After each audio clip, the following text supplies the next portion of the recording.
What's going on? I am Nando. And I'm DJ.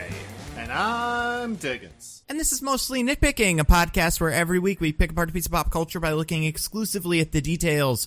Woo! Yeah, this week, a movie that we decided to do the other day kind of out of nowhere. Although it's kind of relevant these days, so that's enough for us, you know? That's more than enough. I literally all it takes is just... We were texting about what to do, and I was like, I remembered this movie existed today. Why don't we do that? And we did. Because Diggins, you opened your window and outside you saw hell just was happening, out in the world. So you were like, they made a movie about that the other day. I was going to say, if that was the criteria, we would have done this years ago. That's true. So guys, how are you doing? Doing well. I got to say one thing. So, guys, I want to say something about my jumper take from last week. Uh-oh. Of course. Yeah. Let's hear it. All right. So I want you guys to know that I totally stand by what I said last week, and Jumper's a great movie, and I'm not changing it. Out of your Wow. mind. Well, I'm sticking with my convictions. That being said, I still think we should do Frankenweenie, but if you guys still don't want to, I guess it's okay. I'm not against Frankenweenie. I feel like Frankenweenie's too normal of a movie, kind of. Like, that's my thing with, like, some of these movies we do. I'm like, that's just a good movie. Or a fine movie. What are we going to talk about? We're just going to go, that part was pretty good. As opposed to Jumper. Yeah. Or possibly Constantine. Possibly. We will see. We will see. We'll see. see. But, guys, before that, we got two things to do. First one, a new recurring segment, HBO Self-Immolation Watch, you guys. We got to talk about what HBO Max has cut this week or what just weird shit they've done, because there's new stuff every week, and I want to talk about it every week, but I don't think it can be the news because other things might happen. So I'm giving it its own little segment. So what did you guys hear about HBO doing this week? Anything interesting? I mean, I have some, but what do you guys got? More cancellations, right? It's cancel culture run amok. Oh my god, it is cancel culture run amok. Oh my god, the wokes got into HBO Max. Oh no. He did it. Just like Bill Maher's always been warning us. I know, and he's inside the HBO Max fighting the wokes. Now Succession is going to be about how they're bad instead of good, you know? Now we're going to be turned against the Roys instead of worshiping them as the Fox News magnates that they're supposed to be or whatever. You guys, yeah, let's see. They canceled the Batman project. That was the big one, right? The sequel to the best animated series, one of the best animated series in the history of television. They decided they were done with that, didn't want to do any more of that. Apparently might get shopped to other networks, but I don't even know which ones it could be shopped to anymore. They're all owned by Disney and stuff. Although that would be funny. Disney Plus got some Batman content too. I would kind of love that, honestly. Yeah, I hope the rights revert to Disney for Batman. I think that's just, true now that we got all Spider-Man intellectual and all properties now. It's just reverts to Disney if you don't use it. I think that's fair.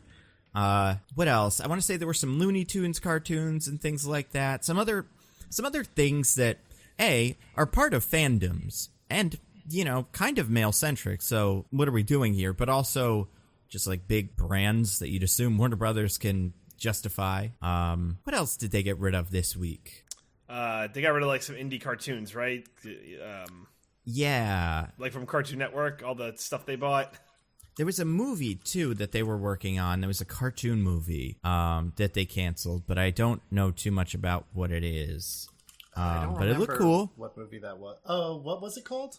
Driftwood is what it was called. So it was greenlit a couple months ago, and it was apparently an original animated space opera with big laughs, heart, and adventure for the entire family. It seemed to be about a rabbit going into space using trees, rockets made of trees or something. So, look cool. That seems fun. So that can't happen. So we're done with that. No more Driftwood. Cool. Good. I'm glad. Yeah. Did you see we got some news from the Batgirl creators this week? Oh yeah. Yeah, when they heard about the cancellation, one of them, because there's two of them, one of them went into the office to try to download the files just to keep it, and it was gone already. And this was like months ago, or like not months ago, but this was like back when they heard about it, which I think was before now. So it's been gone for a while. That's awful. I know, but maybe that's what they said. and it's a lie, and they do have it. You know, maybe this is a clever play. Subterfuge. I Yeah, like it. Maybe that they're gonna like reveal that they have a bunch of unfinished film reels at home, so that they can demand the I forget the names of the director's cut or whatever, and then all those bots can harass all those women about it. I don't think they will for some reason. I just don't know why, but I don't think they will. Those bots, there's something about this movie. Although maybe we could work Ben Affleck in there and they would love it. Just lie and say it's a Ben Affleck Batman movie. Yeah, it was gonna. Or say Zack Snyder's like the new director, and then they'll be like, "It's got to get released." It should get released, actually. Now that you mention it, I think it would be good. What else did HBO Max cancel?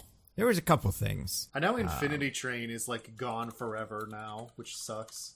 That stinks. Did you guys watch that? Watched a few episodes. It seemed cool. I never watched it, but I have some friends who really love it, and I always meant to get to it eventually, and now that's impossible. Yeah, now you got to start watching things immediately when you're told to watch them. I saw the first couple seasons. I think I watched maybe like 5. I think there were 4 seasons, and I watched 3 of them. Or if there were 5 seasons, I watched 4 of them. And it was good. Short. It was like one of those shows where like the episodes are 15 minutes long or something. But it was fun. But yeah, there were 6 shows that HBO Max passed on, including something called Merry Little Batman, animated, obviously. The Day the Earth Blew Up, a Looney Tunes movie. Bye Bye Bunny, a Looney Tunes musical. Did I Do That? A Steve Urkel holiday story, which... damn it. Okay. Well, listen, they can't all be winners. Yeah, and The Amazing World of Gumball, the movie, which is from... Is Gumball its own thing? Amazing World of Gumball. Yeah, it was an old Cartoon Network cartoon. Okay. Old, like, well after we were children, but you know. Yeah, so those are all gone. Yeah. It's a bummer. Like, I don't understand, but, like, I get they're, canceling the Steve Urkel holiday special, because how are they going to make money off that? But, like... That's just a proof of a just God. Yeah. If you brought the Warner Brothers all the content, their whole catalog, start canceling Looney Tunes stuff, it's like, what are you not going to cancel? Besides Game of Thrones, I guess. Game of Thrones, F-Boy Island, Bill Maher. Well, yeah, all unscripted reality programming will stay because we don't have to let the people who work on those be in unions. Yeah, I think that would be cool if they did that. Canceled all of it, and then some of maybe the female skew, whatever that was. I mean, that'll go to Discovery Plus, but no one will watch it. It'll be great. Well, again, but also that will only be unscripted reality content. That's true. Because it's genredoms and not fandoms, which is a very easy mistake to make. I do think, listening to parts of people explain this, I get the feeling it's all bad. It's bad that they're canceling all these things. But at the same time, it does kind of feel like the beginning of Mrs. Doubtfire when Robin Williams is throwing the party with the wild animals in the house and the mom has to come tell everybody to leave and she's the bad guy. Like, obviously, this guy doesn't really seem to have, the Warner Brothers brand's best interest at heart. But it's also like, I feel like a lot of these things were canceled based off of like a dream and, 2 pennies. Like, they were greenlit. So I do kind of get it. Does seem like a horribly mismanaged company originally. I don't know. This doesn't feel like opening with like canceling Batgirl. Like that's going to remove all of your goodwill, right? You're evil. 100%. I also feel like the part of this that I find the most galling is all the shows they removed that were completed and like only residuals and like hosting costs and such were the only things left. So that's like saving pennies comparatively, and also. All the Cartoon Network deal ones, all those cartoons they removed that now literally cannot air anywhere else because of the complicated rights deals. So they're just gone. Literally scrubbing a cartoon from existence is like a satirical thing I would write about how it's a bad idea to let Capital control art. It's so on the nose. Yeah. And unfortunately, there's no way for us people to get that content. It is, ethical. So that's it. So no options we have. No one would ever do it. So and we certainly don't endorse such methods. No. We cannot. We cannot do that. I watch all my movies in a theater on opening weekend and take every time I eat a bag of popcorn, just taking a big breath of COVID. That's just how the world works. So that's good. Other news, but speaking of that, DJ Diggins, what's the other news of the week? Oh, Nando, it's some exciting news of the week. Our old friend is back. This is like for me second to hearing if like Quibi was coming back. Like that's number one for me. Like I need Quibi what coming if back. HBO Max bought Quibi? Oh my god. That could be pretty cheap, I feel like, for sure. I think didn't Roku like buy all the content? Yeah, but Quibi was never about the content. It was about the bites, you know? We could cut anything into quick bites. They were. Yeah, and the rotating the screen halfway through for no reason. That was the greatest. The fact that you couldn't have a sandwich while watching it. That's true. That was the whole thing. Every so often I see a tweet or some reply or something that's like, I agree with DJ. Sandwiches are tough to eat or something. Yes. And I ignore them, but I do see them. There are dozens of us. Dozens! And they really are. But second to that coming back, we got the news this week, gents, that MoviePass is making its illustrious return. So, what does that mean, though? Because we already know it's not profitable. So, it would be like saying, you know, it would be like if someone tried to buy an elephant and then they couldn't. And then next week they were like, guys, I'm going to buy the elephant. And it's like, but how?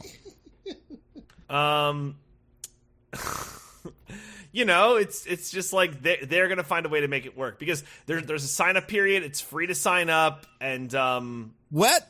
What's they're even going to make less money? Well, no. Like, it doesn't cost anything to get on the waiting list, but then I think they're going to do the tiers again. Yeah, in terms of like, I got sent an email about it because I used to be a subscriber. Nice. I guess so did I. I must have gotten an email too. I subscribed for like one day and then it canceled. We all got the emails. But yeah, it's going to move back to like a tiered subscription model, but yeah, it's coming back. It was bought by Discovery Plus. Oh no. Oh no. I should have had this. I'm sure it was bought by some random ass venture capital something. I think whatever. the original one of the original founders is still involved. Yep. It was sold back to its co-founder Stacy Spikes. Nice. Here's my question. Yeah. I don't know too much about this. I know there's something to do with like ads. You're going to have to watch ads and then that's how you get credits or something. Yep. My question is, since this is being rebooted in 2022 by some sort of, I'm assuming, venture capital, how are NFTs going to be part of it? How is cryptocurrency going to ruin it? Like, well, if you is that part of it? If you watch enough movies, Nando, you can earn your tickets back as an NFT, so that not only do you get to have watched the movie, but also you can resell the experience of having watched the movie as an NFT. So really, it's not just like you're buying movie tickets. You're making an investment. That's a real thing. I know, right? That's what I said. What the fuck is that? Wait. Hold on. Let's explain this to me again. No, that was an idea that someone floated. It is not a thing that exists anywhere. But there is some sort of crypto component to it. According to, I googled MoviePass crypto, and there are a couple of things, a couple of articles, and it seems kind of complicated. So I don't completely know what it is. I think it's going to be a thing. I would not be shocked at all if crypto was involved. In which case, I will certainly not go back to MoviePass. Not that I was thinking about it anyway, because there's no way it's going to be the service it used to be, which was literally theft. I was stealing from people. Yeah. Do you guys remember in the early days of MoviePass where if you had the AMC, like, not the thing where you see all the movies with it, but you just had, like, the rewards program, you could buy, like, an AMC movie ticket with your MoviePass, get it for, like, free, quote-unquote, and get your AMC points because, like, you paid for a ticket, quote-unquote. Did you guys ever do this hack? I never used the MoviePass. Like I said, I had it for one day and then it crashed. Oh, I had it for like a year before it crashed. It was a glorious year. Yeah, I've heard such good things. Yeah, same. The early days of MoviePass, like Diggins said, it was piracy, but, you know, it was great. We would never endorse that. That would be bad. No, Don't do it, kids. Give all your movies and cartoons back to HBO Max instead. Reverse piracy. That's the right thing to do. Go to the Eternal Sunshine of the Spotless Mind clinic and erase the memories of having watched the things that are no longer available because they were not meant for human eyes. That's a great point. That's a great point. So, guys, I have a link to an inc.com article, which seems like a real website. The headline is, and this is from a couple months ago, MoviePass gets a return thanks to Web3. Should your business be using this new platform? So then, here's part of the article. MoviePass co-founder Stacy Spike spoke about the relaunch in New York City this weekend, revealing that MoviePass will incorporate virtual credits that can be spent on movie tickets. Though pricing is yet to be shared, the credits scale depending on a plan, tiered plan a user selects. Through Web3, which is based on the blockchain technology, MoviePass will also allow members to either trade or transfer these tickets.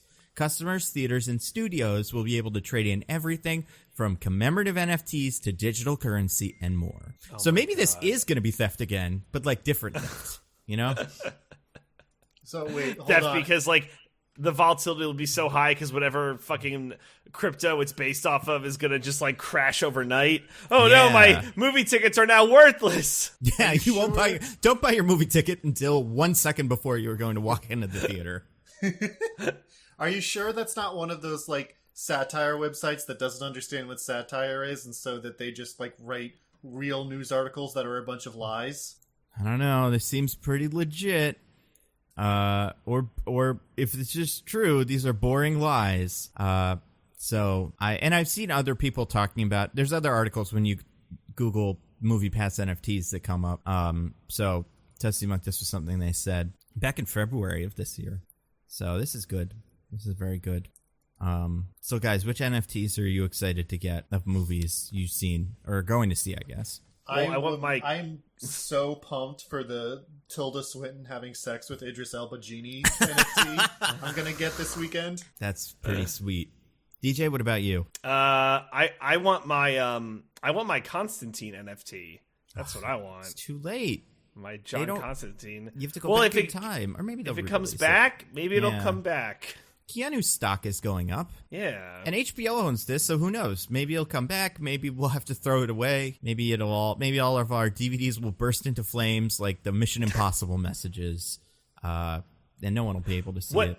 What if I get a John Wick Parabellum NFT, but then I somehow edit it to a John Constantine NFT? Well, it is immutable on the blockchain, as you know. But also, maybe that means you can edit it. I don't really know what that means. But sometimes it's immutable until we say so, and JK, we're just going to, like, fork it or just lie or change it arbitrarily. Fork the John Wick NFTs to some sort of Constantine NFT. That would be fun.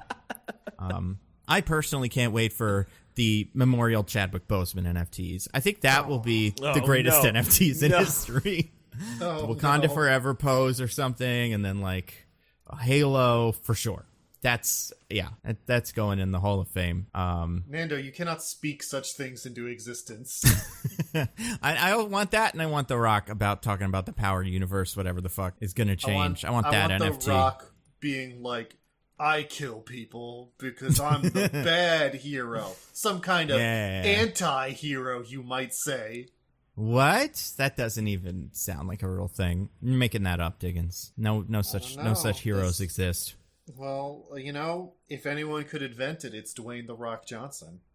That is true. That's true. He would stay up all night, pacing, eating cod, making jokes about how Kevin Hart is short, and eventually he would walk out there with a brilliant new word for all of us. That'd be great. So MoviePass is going to be pretty good until it inevitably gets hacked and some sort of $1 billion scheme I read about on the Web 3.0 is doing great Twitter account, and then it'll be gone forever. So that's pretty cool. But you guys, speaking of things that are gone forever, we got to talk about a movie that will soon be gone forever. Although it's on HBO Max and Netflix for some reason. That's pretty weird, right? They don't usually do that. But we're going to talk about Constantine. Or is it just pronounced Constantine? Learned that this week. If you're British and wrong, it's pronounced Constantine. But if you're American and right, it's pronounced Constantine. Yeah, I don't quite understand the distinction there, or like which one is right. Because I just figure whatever Constantine says is right. But then when God calls him Constantine, I'm a little confused. In the Hellblazer comics, like he does at one point clarify it is Constantine. Because he is British. Right. But Constantine sounds stupid, so I refuse to acknowledge that. I agree. It is pretty stupid. Constantine is pretty cool. Reminds me of Teens, which was what I was when I watched this movie, probably. Imagine you guys were the same. I never watched it until today. Same. Oh. Yeah. Wait, you never saw it either, DJ? Yeah. This is right up your alley. This is very Jumper-esque. I think you would have loved it. Yeah, maybe. But speaking of if you loved it or not, we have to fight to see who wins and gets to say who loved it first. Yeah. And I think DJ's in charge, which is I something's am. up. Thank you. It doesn't really make sense, but... Did this game go on the blockchain last week or something? Nobody told us. So what are you going to do, DJ? What's the plan? Well, so we have an IMDb summary here. So every week, we get the IMDb summary, which essentially what happens is there is the writers for whatever movie it is. They get together and they have a seance to determine, what the IMDb summary will be that they will submit to IMDb. And then the IMDb community must go and they must find a person who is infected with a demon, and then they must extract the demon from the person, and that demon is the IMDb summary. So I have spoken to the proper channels, and I have gotten the demon IMDb summary that was extracted from just some rando who shall remain nameless. Very good. Does that all make sense? Do you guys? Yeah. Does that track? Yeah. No, that makes perfect sense. I guess we would know who the rando is, right? It's whoever wrote this movie. That's true. It's Jamie Delano, Garth Ennis, and Kevin Brobin. Wow, Garth Ennis worked on this, huh? Is that like a character spy credit? Yeah, it might be something Oh, like wait, that. Comic book Hellblazer. Okay, Yeah, so maybe they didn't so. actually. So, all right, so Kevin Broden's the guy who wrote the story. That makes sense. Yeah. Kevin Broden. Mr. Broden. So I lost last week, which means I get to decide who goes first, and I'm not done writing mine, so I'm going to let Diggins go first. All right, Diggins. All right. Do you guys want you want me to say anything, or do you guys want to go for it? Yeah, I mean, if you have any You got hints or anything to whatever. say about it? It's not bad. Okay. Also, I'm surprised you write these, Nando. I come up with them on the spot. Yeah, I try to write down Same. keywords and make sure I have everything. And it's surprising I write them because they're often incredibly clunky, but yeah, I do write them. Okay, so I'm gonna go with occult detective John Constantine. Must work with Angel City detective Angela Dodson to stop an invasion of demons from overwhelming the earth. Okay. Nando? All right. I'm going to say mine's a little longer. It's John Constantine is a paranormal investigator who fights demons and other creatures from hell. When he meets I guess she is a detective. Yeah. When he meets a detective with a connection to a woman who died under mysterious circumstances, he uncovers a conspiracy that threatens to destroy Earth and heaven and hell. The end. That's pretty good, actually. You're both way off. Damn. Damn. All right. What's the But I said tiebreaker? the lady detective's name, so I win, right? I will reveal that there is only one proper noun in this summary, and it is in fact John Constantine. So I can't Ooh. even. So anyway, you that both might- successfully said John Constantine. That's very important. You really want to do that with your movie, Constantine. If the guy's name is the movie, you gotta say his name in the thing. All right. There are two words. Okay. Yeah, there are two words that are used to describe John Constantine, like before his name, in the summary. I want you guys to guess like one or both, just like back and forth. They are. So it's like supernatural blank and blank John Constantine. Does that make sense? So Okay. supernatural blank and blank, not like two blanks in a row. No, it's blank and blank. Like there's two words that are used to describe John Constantine. Are they both nouns? Are they connected by an and? Like is the phrase like Like, is it supernatural cat and dog owner, or is it like supernatural? oh no, they're You know. separate. Okay. They are separate, and they are both nouns. Yeah, Okay. they're not adjectives. They're not Okay. like fiery John Constantine. They are both nouns. rounds. All right, Okay. Diggins, you want to go first? Well, I mean, you went. Oh, wait, you went first. You're right. So I do. I went first, so I'll give you the option if you want. You know, like that's No. I'll go first. That's fine. yeah. So supernatural, detective, and exorcist. Ding, ding, ding. You got Exorcist. Fuck. But do I still get to guess two? Well, if you could get the other one. Then we Okay. go to another tiebreaker. I'm gonna say chain smoker, and what else is he?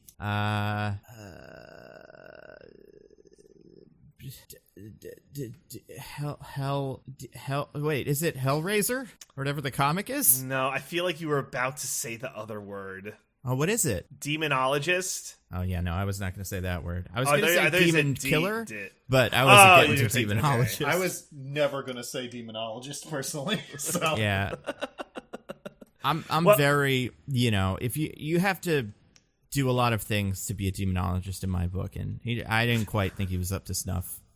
So you're not giving him credit for being a demonologist. No. I'm hearing. I until I see his degree. yeah, I was gonna say Okay. I haven't seen his degree, so I don't know. Yeah. All right, well, Diggins got one of them, so congrats to you, Diggins. You win. Ding, ding, ding. Yay. Oh my goodness, my streak is just a disaster. Well, let me read this to you guys and see what you think. Okay. I don't think it's bad. right. Supernatural exorcist and demonologist John Constantine helps a policewoman prove her sister's death was not suicide, but something more. I feel That- like I maybe should have won. I don't know. This will be up feel to the like people, but I you feel like mine would- focused very much on the mysterious death of the sister. No, yours was like on this like weird like oncoming conflict. If you had said suicide, so you didn't say policewoman, you said detective. You also said a woman, not her sister, and you said death, not suicide. I did Like- say died under mysterious circumstances. I I thought they would leave suicide out of the IMDb description, personally. I just figured it was too, triggering. The woke Oh libs, but yeah. You figured I the wa- I wanted woke to sanitize it a liberal little mob bit. at IMDb Yeah. wouldn't say something like that. That was my guess. Nando, I feel like if you gave me the words like suicide, sister, or policewoman, I would have given it to you. But missing all three, I felt was just like too much. Wow. I'm fair and balanced. Apparently, according to you, which is how Fox News does it. What, So Diggins? Am I fair and balanced? I think in this particular instance, yes, you've been extremely fair and balanced. Thank you. Appreciate that. goodness. This is a tragedy. This is outrageous, as they would Well, say at listen. the supermarket. Nando, as always, with a majority vote of hosts of this podcast, you are able to overturn the results. But it kind of sounds like it's going to be 2-1 against you so far. DJ, this will really piss off Diggins, probably, so you should vote with me. Ooh, Oh, that is yeah. tempting. It would piss Isn't that- Diggins wouldn't off that a be funny? lot. But it would destroy my integrity. Yeah, DJ, don't Like, forget can I allow that for this that? would also mean that somehow on a week where you were hosting, you still managed to be wrong if this is overturned. That would I be, would like, not pretty say that, crazy. obviously. That would just be Diggins' opinion. I would say you did a good job. You made just decision. I think you would go to heaven based on my decision. Whoa! And I think if I'm Diggins' going would, to, would commit you to a fiery grave. No, I think You've that ripped apart. overturning IMDb election results is a mortal sin, and no matter what you did with your life afterwards, you would go to hell. Damn it. It's probably what yeah, I it think is. Diggins is I right haven't there, read the Nando. I'm Bible in a while. sorry. That's like pretty flawless. Disaster. Disaster of epic proportions, Be better next time, I guess. I guess. Talk about the suicide more explicitly. Get her job right. Even though I think she is a detective, right? She is a detective. When she goes to the scene Yeah. to see her sister, she's called detective. Yeah. Oh, well, that's not what the summary said. Nope. Well, a They gave her detective promotion. is a police officer. It's just a more specific title. Yeah. It's kind of like demonologist. Like, I feel like you'd tell someone, excuse me, I'm a detective. Oh, man, if you said demonologist, you'd win. If either of you say demonologist, it's like instant win. I'm going to save that for next week. Whatever Remember, movie we say do next. demonologist. Demonologist. But Suicidal demonologist. Winnie the Pooh. yeah. The case could be made that those talking bears are from hell and stuff. Well, What that's that animates new those movie puppets? posits. Yeah, exactly. Yeah, that's right. Then we'll do that then. So do I do the summary then? I don't really. No. Well, no, Diggins won. Oh, yes, you do the summary of the movie. Yes. Oh, yes, yeah, yes. you do the movie summary. Do we do that before or after we talk about how we think? We do it after. Let's just do it first. I can't remember. My brain doesn't work good. Nando, what happens in this movie? John Constantine is a chain-smoking paranormal investigator who fights demons and other creatures from hell. I think that's pretty much what he does. He walks around a lot, and he's mad because he has cancer, because he smokes like a ton of cigarettes. 30 packs a day since he was 15. 30 packs like a day. Yeah, that's fucking expensive, man. Like the Right? demonologist summer, like that you must get paid like an insane amount of money, and especially if you're 15, like the summer job that he had as a demonologist must have paid an insane amount of money. And with those excise taxes on cigarettes, I mean, come on. That's true. I mean, well, I guess that would have been in the 90s, maybe even earlier than that. This movie takes place in 2005, and he's what, like 35 maybe during the movie. So maybe even older. He's probably like 50 now, so he's probably 40. I guess 35. Maybe they were cheaper then. I don't know, but maybe his dad worked at the cigarette factory or something and brought back a box every day for him. Yeah, so he smokes a lot, and everyone likes him, except they don't. Like, he's mean, but he's got a lot of friends who are like, hey, John Constantine, just like, everybody's exploding, and the demons are bees or whatever, the roaches, and they're coming to get you. And then Rachel Weisz's twin sister, commits suicide in some sort of like asylum or something like that. It's got a very sinister vibe. Yeah, that's true. And then she goes to John Constantine and she's like, hey, I need you to help me figure this out. And he's like, okay. And then they walk around and see a lot of people. Shia LaBeouf is also there, as we'll discuss. Hell yeah. They meet a bunch of colorful characters, and it turns out that part of this whole thing is that an angel, kind of, like, is Gabriel an angel in this? So I don't think it's not Archangel Gabriel. It's just right. It's just some angel kind of thing. I guess they're kind of like half human, half angel, or half human, half demon. Because he calls them half breeds. So he's like a angel child. Gotcha. So yeah, there's a bad one played by there's a good one played by a really famous actor, and a bad one played by an actor I didn't recognize. And surprise, surprise, the good one played by the famous actor is actually the bad guy. And they want to bring Satan's baby to Earth because it's even cooler than Satan or something. Meanwhile, someone's walking from Mexico to here with a big spear, or not a big spear, spear tip that they can use to kill somebody or something. I honestly forget how the spear factors into the whole thing. So the spear of destiny like makes you immortal or something, right? No, the spear well, that just is because he's possessed by a demon at that point. The spear of destiny contains some of the blood of Jesus because it stabbed him in the side. And you need like divine intervention from God in order for a demon to manifest on Earth. So Mammon, the son of Satan, needs that spear to be used on him when he's possessing somebody so that he can manifest on Earth. That makes sense. Yeah, so they go through a bunch of things. All his friends die of like mysterious circumstances. It's kind of a horror movie and kind of not sometimes. And then John Constantine saves the day by tricking the angels and stuff. The half-breeds. And his friend Lou, who could that be, is also tricked. And then John Constantine is alive and cool. So, I don't know, that's kind of the movie. It's a lot of like going around and going to this guy and this guy and this guy. And they're all kind of, they feel like Garth Ennis characters where they're like people, but ugly, or, they're bald and they've got little, bugs crawling around them or something. John Constantine's in it. I don't think we get any other. I guess, sure? what's his name? Djimon Hounsou's guy's probably from the comics, Dr. something, or Dr. Papa Midnight. Is that his name? Papa Midnight. Yeah, but no other Superman doesn't show up or anything, which is a bummer. And Superman's weak to magic, so he can't be involved in this kind of thing. I know, and that would be so much fun. Brandon Routh Superman just blasted through the doors at the very end and then got killed. Got his head cut off with the spear. Like, this is 2005. He was around back then, and he's a Jesus metaphor because the movies are bad. So that would have fit. Yeah, I don't know. That's the whole movie. It's fine. Not like it's fine. That's not my judgment. I will save that. But that's kind of the summary of it. It's pretty simple. It's 2 hours long somehow. Right? Oh my gosh. It's the hardest part of this movie. Like, not that 2-hour movies are bad. It's just this 2 hours is a bit difficult. Diggins, what did you think of this movie? So I've said this about a few movies we've done so far. This is an extremely mid-2000s movie. Oh my god, yeah. You know, it has the scene where he walks into a club and, like, trance music is playing while people look at him. What was that song, too? Because I recognized it. And it's like, because this was when, like, Daredevil was going and all those movies with, like, really, really edgy soundtracks. Triple X. Like, yeah. It's a lot of that shit. Yeah, those are pretty rough. Yeah, so there's that.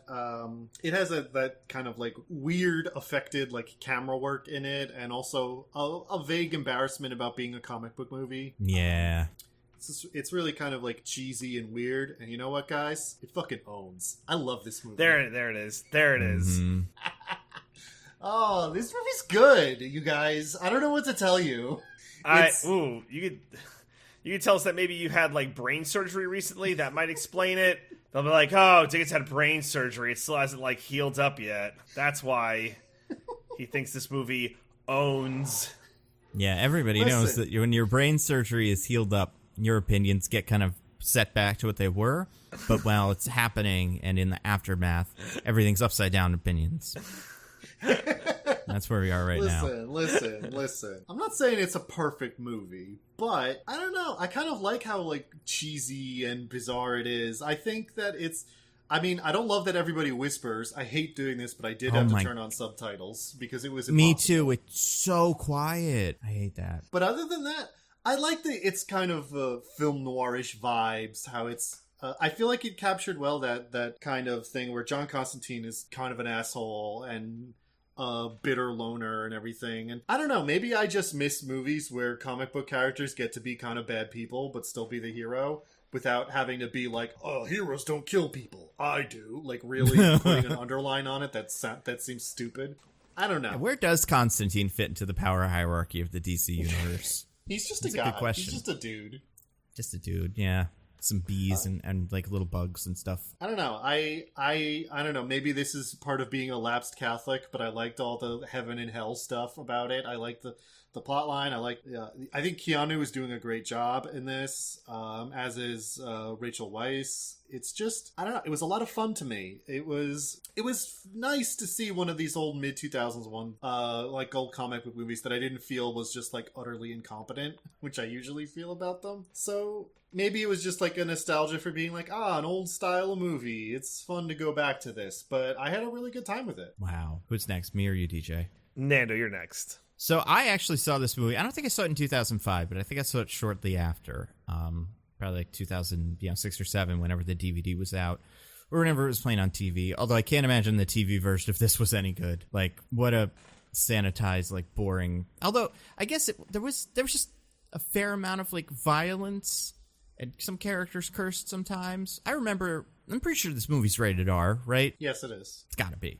And yeah, I remember seeing it and being like, I don't know with this one. Like, it does feel very 2005, and like I said, that was the year that Superman Returns, but also like Daredevil, I want to say a year or two before the first Ghost Rider. A lot of this was where I think, and this is the year of Batman Begins too, but I do think this is where the movies became this kind of weird plastic kind of copy of Blade. Not to say that this one is quite as much of that, but I do think that's what kind of Daredevil is.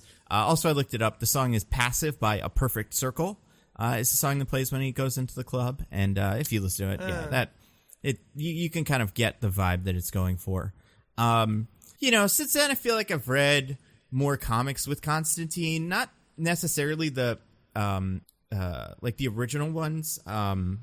I always get it confused. Is it Hellblazer or Hellraiser? Hellblazer is the comic. Hellblazer, okay. Which the other one is the movie, right? With the guy with the pins in his head? Yeah, okay. Yeah, I think something Hellblazer related, or Hellblazer something had come out recently, and that's why they changed the name of the movie. So then, because Hellblazer, okay. Yeah, so the first Constantine comics were called Hellblazer, although I don't know if that's where he debuted, because I think that character's come up before. And but I've never read those, but I've seen him in other stuff. He pops into stories every so often. Every time somebody has some sort of magic problem, they usually like go to a bar and find him, and he's like, I don't want to work. And he's in the shows too, played by Matt something, one of our great Matts. And I remember in the show, one of the things I remember from the show is that people really didn't like it because he couldn't smoke on the show. So he had nicotine patches, and that was how they did oh, he's not smoking anymore. And that was the first sign that movie didn't really work, or that show didn't really, I don't know. I think people like it now. Anyway, I'm with Diggins. This movie is great. I had a really good time with it. I think besides him not being blonde, which I really have a hard time getting over, just because as a design thing, I think it really makes him, I don't know, kind of stand out from all the dark hell stuff. Besides that, I think they do a really good job of making this Constantine feel like a guy who's just been at this for a while and is kind of tired of it, has all the really dumb magic stuff down. He'll just pull some random thing out of his jacket and throw it at the devil, and then the devil will burst on fire and then run away. I feel like the world I do think this got the grunginess better than Daredevil and some of those other movies, even maybe better than Blade at making this movie in this world feel really gross, and not Hollywood gross. I think Rachel Weisz is good. I like her. I think her arc is fun.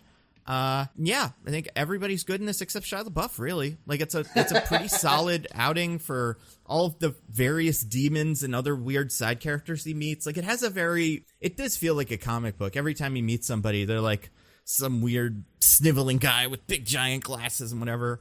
Or Tilda Swinton, an angel with cool stuff and a weird haircut, and fucking outfit she wears in the end of the movie is insane. But I thought it was really fun, and I agree with Diggins. He does feel like a very film noir character, and I think it gets at all of that really genuinely. So I don't know. I enjoyed it. I don't know if it's the perfect Constantine movie. I'm sure there's things that people who have read those comics don't really like about it besides the hair color, but overall, I don't really see what people that like the character could dislike about it, because it does feel pretty solid. I feel like Nando and I right now are that old meme of the two really buff dudes doing the Predator handshake, and it's Nando, Diggins, thinking the Constantine movie is good. Yeah, I want to see that on the Nando V Movie subreddit and on Twitter and stuff, you guys, because it's pretty cool. DJ.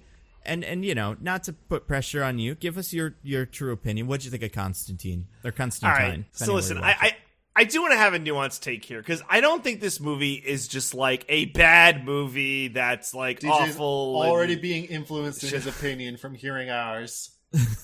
No, I truly do believe this, right? This movie's, it's weird. I can acknowledge that this movie is better than Jumper, but I liked Jumper more than this movie. I don't know if it's a personal taste thing. So, okay, things I liked. I really like Keanu Reeves. Pretty much in anything besides War of the Worlds is the only thing I'm I do not like this at all. I agree with War of the Worlds either, considering he's not in that movie. Yeah. Wait. I wonder what are you thinking of? I know exactly what you're thinking of. It's not War of the Worlds. What is it? It's The Day the Earth Stood Still. The Day the Earth Stood Still. What? I get man. it. Another old-timey kind of movie they remade in the early or late 2000s, I guess. And people didn't really care for it. People liked War of the Worlds, but Day the Earth Stood Still didn't work. We all got there. It's about aliens or whatever. It's a metaphor for something climate change or whatever. I really like him in everything besides that. I agree that the world is pretty good. But I just find the plot to be so meandering and confusing, and I don't know. I think a lot of the dialogue just between the characters aren't John Constantine's pretty bad. Anytime two other characters are talking, I'm this is terrible. It's didn't feel well written. I can see why you guys think it owns, but for me it's a miss. I do not care for this movie at all. Is it bad? No. I think it tries, but I think the misses are A, it's way too long and poorly paced.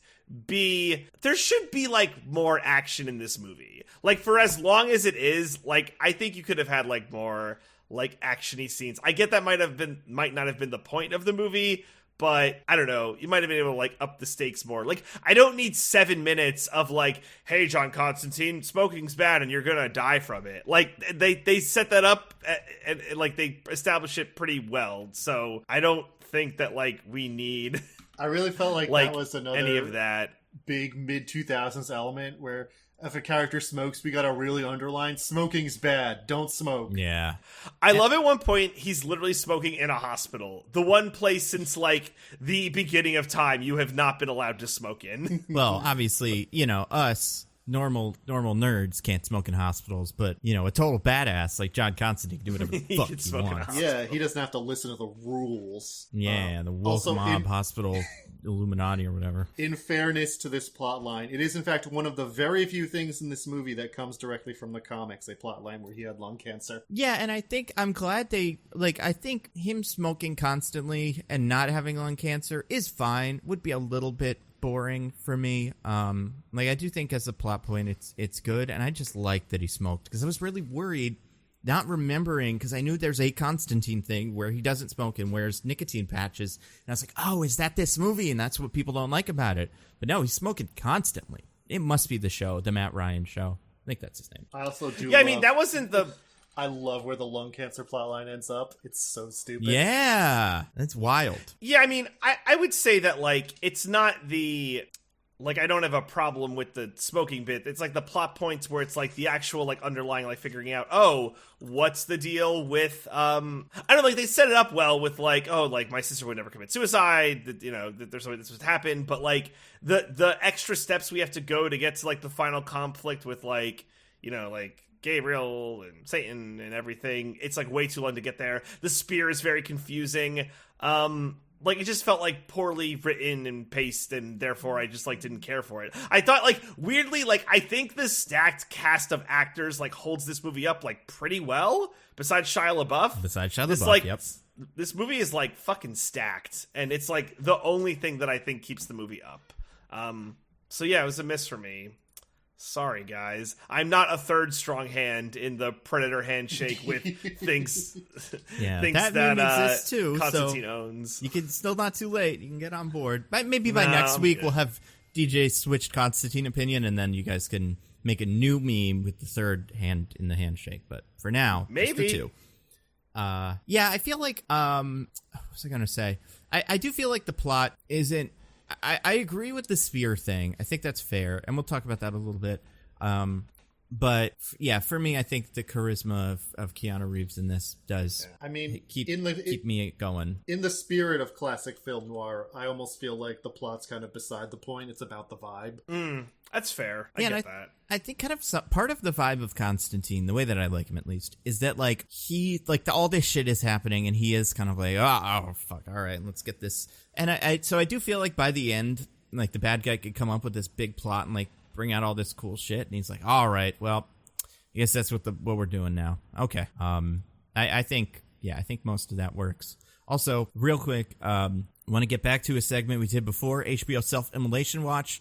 We just got news that Aquaman 2 is going to Christmas 2023, and Shazam! Fury of the Gods is going to March of next year. Yes! Wait, we switched them? No, they just both got moved back a bunch. Because I think Aquaman 2 had already gotten moved back to March, and Shazam was supposed to be... Now, and I understand the move. So Shazam was going to compete with Avatar. That was going to be this year's, like, big crazy matchup, and I think they said, like, we don't want to do that. Ours is good, maybe, but that movie is going to make more money, so it's bad. We don't want to actively lose. Yeah, and they're taking two movies, a House Party reboot. Have you guys seen the original House Party movies? I don't think so, no. Can't say that I Just have. like Kid and Play, having a big house party. They're fun. And apparently an Evil Dead remake or something called Evil Dead Rise. Those were on HBO Max. They're going theatrical. So this might be a good thing, maybe, but I don't trust them. So yeah, we'll see. So yeah, just had to throw that in here. Speaking of things, we got a wheel. Woo! You guys want to spin the wheel? I mean, I can spin it, that but shit. you guys can talk about it. Yeah, we can hear it spin, as we always do. Tick. Yeah. I spun the wheel. It landed on a sentence. I'm going to read the sentence.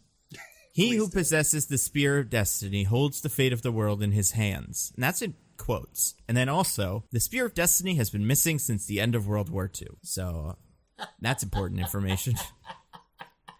I have a couple questions. Well, no, if you didn't know that, you would be so confused about why it's in that Nazi flag. Yeah, did it have a nice Nazi blanket that it wore that day it got buried? Then that was just a coincidence? Like, what's it...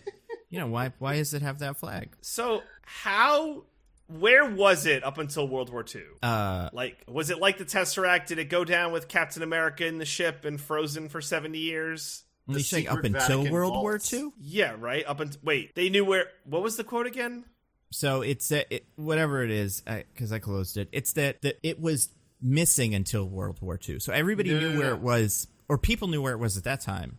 No? It's that it hadn't been seen since the end of World War II. Right, yeah. Right. Which does not necessarily imply anything about its status before World War II, simply that it was seen in World War II. Yes. But, that's my point. By who? By whom? By some Nazis, obviously. Yeah. I want to say canonically in the DC universe, Hitler had it. I don't know if he did anything with it, but it was something in his possession. And I think it's one of those things, not necessarily like the Tesseract, but I don't know. What is this in comics? But it just kind of passes from guy to guy.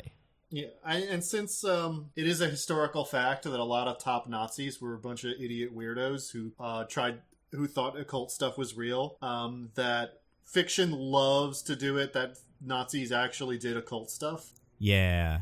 Hellboy has that big plot line where he is summoned by the Nazis during World War II. So yeah, it's a very common element in genre fiction like this. But yeah, I feel like guys like Vandal Savage had it for a while, Hitler had it. It's just I think it's probably one of those things that you could go Alexander the Great probably had it. Well, not him. Well, yeah, he would have. Wow, he wasn't just a chosen of that crocodile god. He also had a spear that hadn't gotten any special properties in the time that he was alive. Well, I was gonna say, yeah, who's after that? Who's AD? Any AD guys got it. But yeah, guys that were killing it in the ADs, they had it. I mean, the Emperor Constantine might have had it. Oh, that's true. That would have made sense. Maybe the Crusades were someone looking for it. Maybe that's what it was, really. I mean, it is considered if you're into relics, into holy relics as a Catholic, it's considered one of the holy relics. Yeah. I wonder, but they don't know where it is, right? There's no church that pretends to have it, like some of them. In real life, I'm not sure. Yeah. What, you mean the Shroud of Turin? Yeah, or some random skull. You know how some of the Catholic churches had just all the relics that they were like, look, we got Jesus's left toenail. What? Could you believe it? And then they put it in a big thing. A piece of the crucifix he died on. Yeah, yeah. Well, that Dr. Doom has that, so that's fair. At least 4 major relics are claimed to be the Holy Lance or parts of it. Yeah, there's one in the Vatican, although the Catholic Church makes no claim as to its authenticity. So you're just we got a spear. I don't know. There's one. You want to touch it? There's one in the Imperial Treasury in Vienna. Oh. What else? Which actually would also, I guess, be how Hitler got it, because Austria was annexed by Germany during World War II. That's true. I'll look this up. Obviously there's one in Vegharshapat. Oh, right. Obviously. But the other 3, where are they? So we got Vatican, Vienna, the Vegharshapat one, and then what else? There was one that they claimed to have found during the Crusades in Antioch. Like the hand grenade. Yeah, like the hand grenade. It is actually a very important city in Christianity at the time. But I don't think that one still exists in modern times. So yeah, those are 4 you can choose which one is your favorite. Which of these 4 spears that pierce the side of Jesus Christ is real. Yeah, that makes sense. That sounds like the kind of thing that comics would do. It would be funny if a bunch of characters all showed up to a big fight and they're like, I got the Spear of Destiny, and the other guys would be like, no, I got the Spear of Destiny, and then the other guy would be like, I have 2 of them. And then honestly, that's kind of how Catholic relics work. There's at least 5 of any given one. Yeah. So I looked it up. First appearance of the Spear of Destiny was in Weird War Tales, number 50, in February of 1977. And the spears had many different owners throughout the years. Its most pivotal role came in World War II as it fell into the hands of Adolf Hitler. So they did have it, and that's why, Dr. Fate couldn't just kill Hitler, was because he had the Spear of Destiny. Well... Yeah, but I do love think... that we're incorporating that into our comic book lore. Yeah, for Listen, sure. if you're looking for sensitive treatments of World War II, there's going to be a lot of genre fiction you can't look at. Yeah, and it was... Hitler lost it, and I don't think that's why he lost the war in the comics, but I do think that's kind of part of the downfall of it. But the thing with the Spear of Destiny is it makes you bad, kind of. Like, having it turns you evil. So I feel like it's one of those things. You know what it's like? It's like the thing from Wonder Woman. Wasn't there a thing in the second Wonder Woman where it was like, if you have it, it corrupts you, and then right, like the so thing, stone, the right. thing Cheetah had. Yeah, so like a lot of civilizations would have it, and then they destroyed, and then have it and destroyed. Right. So like I feel like it's one of those things just passes from guy to guy. So what you're saying is Hitler was only evil because he had the Right. Spear of Destiny. Yeah, up until then, who knows? But after I got the Spear of Destiny, that's when things went over the edge. Although, according to the comics, I think he got it in 1945, so it's a little later than some of the other stuff, but That's definitely... actually, you couldn't have had it very long then. Yeah, I don't know. These comics didn't get their World War II history right. But those motherfuckers. So yeah, in the comics, it's a thing that some people have. A bunch of guys. Let's see, some previous owners. Hitler had it. Vandal Savage. I don't know. Some guys. Superman even got it for a while. It's probably not great. And and it's just one of those things that people just fight over. It is like an Infinity Stone. Hold on, I've got more information that's pretty good. Okay, after the war, the spear came into the hands of the Allies and was placed in storage in the United States, like Indiana Jones and stuff. It would emerge years later during a time when the Spectre was considered out of control, having destroyed the entire nation of Vlatava. President Bill Clinton ordered the spear retrieved and asked Superman to confront the Spectre with it, as it was widely accepted that the spear was perhaps the only weapon on Earth that could harm him. Superman took the spear, headed for Japan, where the Spectre was grappling with a water elemental sent on a rampage by Maya. It was also capable of injuring or slaying the elemental itself. Unfortunately, it was not realized until after Superman was in the air how deep the taint of the spear was. That's a sentence. Wow. Boy. I didn't know And spears even had taints. Well, I mean, not usually, but the Spear of Destiny.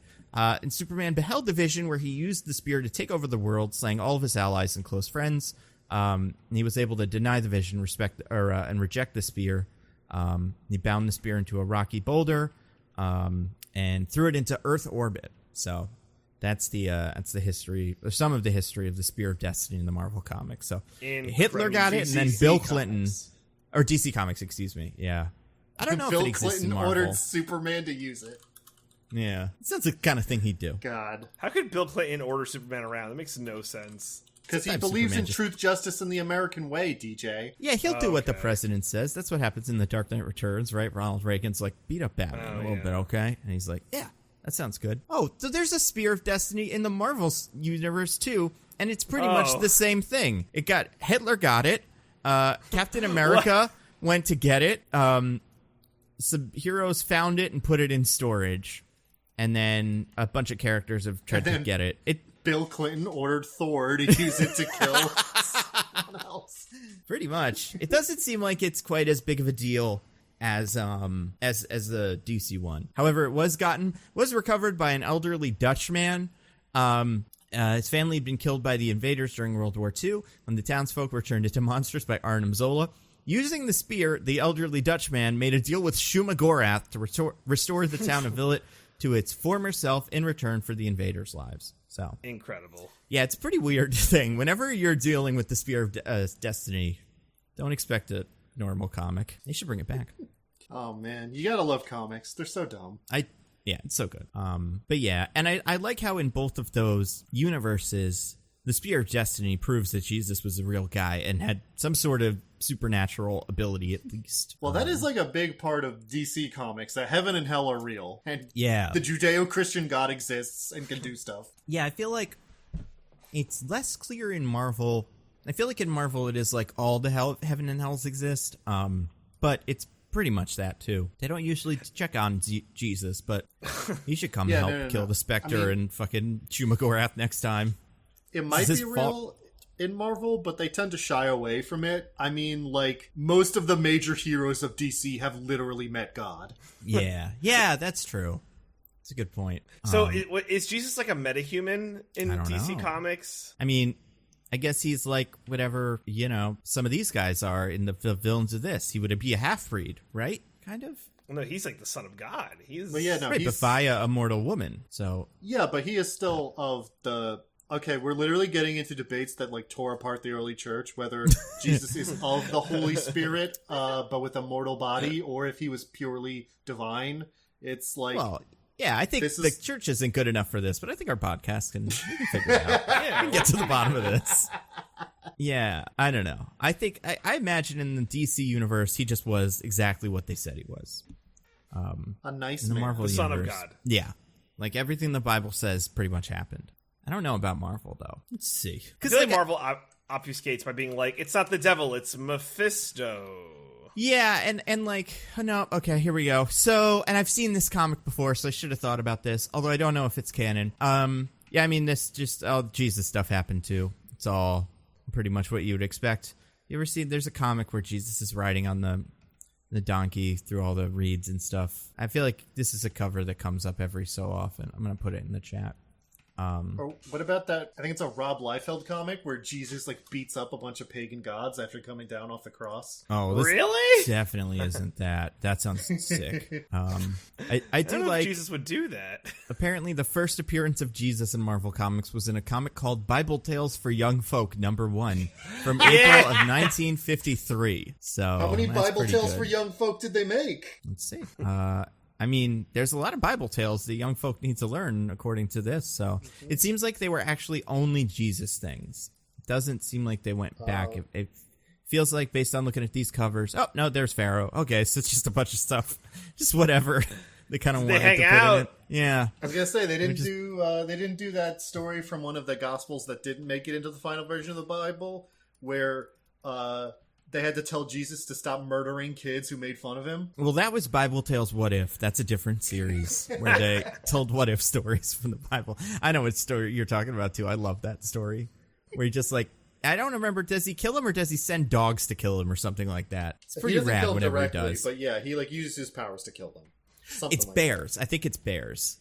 I think that's something else. That's like a saint who has sends bears to kill Oh, yeah, I think you're right. I like how the Bible works when it's funny. It's really funny sometimes. It's pretty bad some other times, but it's pretty funny.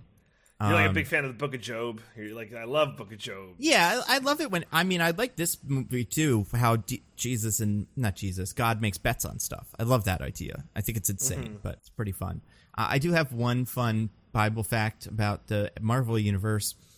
During a time when Mephisto manipulated Ghost Rider into believing he was the biblical Satan, he also either posed as or changed one of his demons into a mysterious savior who resembled Jesus. After foiling a plot by Satan to take John's soul, the entity told John he was a, quote, friend, and appeared in his life a number of times. So it seems like they did like a Satan pretended to be Jesus this one time. Oh, I got another one that's pretty good. After helping Deuteronomy, an angel/demon hybrid destined to replace God, Howard the Duck ended up in hell. He encountered God at Job's place, his usual drinking place, after he sunk into alcoholism due to the actions of Adolf Hitler. Howard told God in a triune state, manifesting as the Father, Jesus, and the Holy Spirit. Howard found God in a triune state. Once God finished talking with Howard, he left, sticking Christ, the Holy Spirit, and Howard with the bill. That's incredible. Yeah, isn't that good? I want to read that one. Let's see, what comic is that? That is also Guys, Bible Tales for Young Folk Constantine. #5. No, Forget Constantine. This is a podcast about all of the times Jesus showed up in comics now. Yeah. Okay. So this is Howard the Duck Max from 2002, written by Steve Gerber and drawn by Phil Winsdale. So this was like back when Marvel was trying to make that adult imprint happen. So what they did was they sent Howard the Duck to hell. That's great. Great idea. Oh wait, this is a whole series too of like him doing stuff with like Gabriel and Bill Gates and God and Hitler. This is probably a really interesting comic. It looks super weird. The art looks very upsetting too. I don't think it works. Yeah. This is what they God. should base the Howard the Duck movie on. Seriously. Like, I think it would be so funny if at least at some point in the, whatever this first story he shows up and people are like, didn't you go to hell? And he's like, kind of. It's complicated. Not really. Here, how about this? Here's a list of the 10 or 11 characters that were either mentioned or seen in the Howard the Duck comic, the first one of these in Volume 3. You got Parzival, who is a dog, the Supreme Court Justices, Charlie, a cat, something called Bellwether Media Group, which seems to be a joke on boy bands, because one of them is called the Backdoor Boys. Hilarious. A character called Hitsy, a character named God, the ACLU, Jesus Christ, Milli Vanilli, and the Monkees. So, Milli Vanilli? Milli Vanilli made it into this comic. And the Monkees, yeah. So... God, this sounds like it's either the greatest comic ever written or the worst one. Yeah, I gotta read it because it seems horrible. Also, it takes place in Cleveland. At least this issue. But yeah, if you look at, I'll show you a picture. Like, show you just one of the covers, and you'll be like, oh God, that is not going to be good. Like, oh God, yeah. Oh, there he is. Yeah, Oh, it's God. Yeah. Here's the cover of the one that we were just talking about. Yeah. So Howard the Duck went to hell once, where he belongs, honestly. Also, I don't know why this guy is a bear. I don't know who this bear is in the Howard the Duck series, but he's on the cover of all of them. Is it his sidekick? I don't know, because it's not named. There's no, named Howard the Duck. Oh my God, this art is upsetting. It's awful. Yeah. So, yeah, I don't know. Seems pretty bad. Oh my God. Okay. These are the other characters that show up in Howard the Duck Volume 3, Book 5, which is the one with the devil. So you got Howard the Duck, supporting characters, God, Jesus, and the Holy Spirit. Something called Thrasher, which is an angel, and Gabriel. Deuteronomy, a character named Moses Mouse. Yeshua the Flying Squirrel, a demon who is the bartender. Mary of Nazareth, Muhammad, Anubis, all of Howard's family members. You can't draw and Teresa him. the Duck. He is mentioned, apparently, but maybe, I bet they wanted to draw him in this for sure. This seems like the kind of cool, edgy thing they would try. Oh, boy. Yeah. Why is That's a lot. That's a lot. Right? To take in, because it's true. It all happened. Right, God let that happen, too. Yeah, a lot of people don't talk about the book of the Bible where it talks about when a talking duck showed up one day. Yeah, so that's something to keep in mind. So the wheel. I have more things on the wheel. Oh, yeah. We're doing a podcast about Constantine. I don't know if I can talk about Constantine after all of these revelations. I know. We'll ease our way into it. Oh, the Book of Revelations? Oh, Howard the Duck is definitely in that.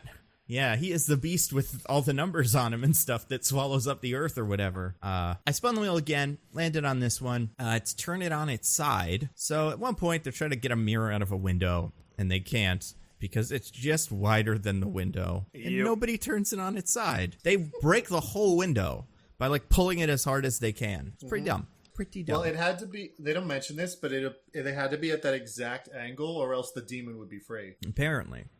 It's the only rational explanation for that. Also, you had to shatter it by throwing it out the window and not just taking a hammer to it or something, I guess. Yeah, I kind of imagined in the scenario it would be that the light would destroy it, but I don't think that's what that is either. I think it is just that it shatters.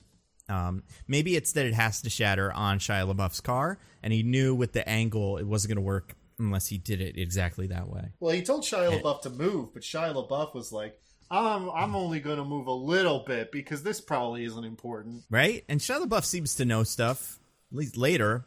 So it's like move your car. And he's like, why? Why do you need a reason? Just trust him. The devil's going to fall on it or something, probably. That's probably why he said it. So, yeah, I don't know. I spun the wheel again, landed on this one. Smoking is cool. Smoking is cool in this movie. It's cool. Especially if you could trick the devil and stuff. Then there's no consequences. That's true, yeah. If you can trick the devil into curing your cancer, there's no downside to smoking. Yeah. That's interesting, isn't it? I think we talked about this before, but in half of the scenes where he's smoking, which is to say half of every scene in the movie, somebody has to be like, should you be smoking right now? Or that stuff will kill you. It's they let him smoke, but they couldn't let him smoke without having people comment on it constantly. Mm-hmm.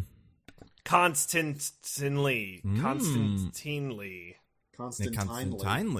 Yeah. It's a good, I like that they have him smoke, and I like that they make it look cool. Because smoking is apparently cool, but yeah, they do really go overboard with like characters telling him not to. This was 2005. Could you smoke in a bar? Was that legal then? Depends on where you were. Yeah, I think New York had outlawed it by then. Maybe what about New Jersey, Angel too. City? Where could you smoke in a bar there? I imagine, yeah. I mean, again, John Constantine gets smoke in a hospital, so everything's like on the table. well, in Angel City, they did hospitals after they made it illegal in bars, so it makes sense. Yeah. I mean, in fairness to that hospital, the doctor is like, come on, man, you can't do that here. And he's like, fuck you, doc. Yeah. You can tell that to someone who's going to die from cancer tomorrow? Come on, buddy. Yeah. Nah, smoking's bad. But he likes it, though. It makes him happy. And that's and it great. makes everybody who does it happy. Smoking is objectively cool. I mean, that's the thing. Smoking smells terrible, obviously, and like it gets in clothes and it's disgusting. And like it ruins your teeth and all the bad things. And it'll give you think cancer, and you'll die. And it'll give you cancer. Satan rips the cancer out of your lungs. Exactly. So there's a way out there. But even the clothes, I don't think Satan can rip the smoke out of your clothes, and your car. Like, it's gross. However, I do think in movies it looks cool, and I don't think it helps us people that don't smoke to deny that and like make it seem like everything about it is bad, because it's like, no, it does look kind of cool sometimes. Like when Constantine does it, it's cool. Everything else about it is terrible, though. Yeah. Unlike vaping, which objectively looks stupid. Yeah. Oh, no. Can you imagine if they put Constantine in something and he vaped? I bet he would hate it. I don't think he'd do it. Yeah. I spun the wheel again. It landed on this one, which we have already talked about. The one true religion, Catholicism. Hey, so yeah, it's the right one in this universe, right? Yeah, absolutely. They actually make a point of it when he goes to see Gabriel the first time. He's like, I believe in God, and Gabriel's like, no, you know God exists. That's not the same thing. Yeah, you had a drink with him and Howard the Duck the other day, remember? Like, I also think that's not fair, Gabriel. What's he supposed to do, you know? Once you know God exists, you also still believe it. It's not like he deliberately sought out proof or whatever. He was just born being able to see demons and stuff. Yeah, so. And Howard the Duck, just invited him to go out drinking one night. He didn't know God would be there. Yeah. I think it's a little unfair. Would you feel bummed if you were in this universe and it turned out it was Catholicism was the main one and you weren't that? That'd be a bummer. That must suck right? so bad. I mean, like you show up in hell and it's like, sorry, Catholicism was real. It's like, God damn it. It'd be even worse if you were a Protestant, actually. You get there and they're like, actually the rules about like not going to bed directly after showering were really important. So you are still going to hell. Yeah. Yeah, I could see it being the kind of thing where, like, you would get down there and be like, wait, Catholicism? The one with all the priests? No way. And they'd be like, yeah. I don't know what to tell you. I don't know if you've seen Howard the Duck lately, but you can get away with a lot as long as you're Catholic in this universe, so you're just fine. Oh, boy. That's like the South Park episode where they're like, which was the right one? Yeah. It was like Mormonism. Oh. Well, see, that one I'd buy because it's so weird. I'd be like, well, yeah, I don't know. That seems so like so many other things in there are so unbelievable that it kind of only makes sense either if it's the biggest scam on earth or a real religion that is exactly true and none of the rest of them work. But Catholicism, man, I don't know. Well, they do. Well, in this movie, it is the one true religion. Don't be a heathen. Yeah. Well, the thing is, though, Nando, they get a few things wrong about Catholicism in this movie, which our resident Catholicism expert, DJ, I'm sure can enlighten us about. Dodoy. Well, so for starters, angels' wings are not a weird gray-black, but they're white. I mean... Did you guys know that one? Not sure there's official doctrine on that one. I mean, no, that's legit. That's legit. What if Gabriel was the biblically accurate angel? It's just a big bunch of swirly eyes and stuff. That'd be pretty cool. That'd be fun. I think Tilda could pull that off. DJ, can you cite the papal bull in which that is outlined? Second time a papal bull has come up in the last 2 weeks. I think it's very important. Well, they're the ultimate authority since Catholicism's real. That's true. Whatever the Pope says goes. I think it's Papal Bull 112.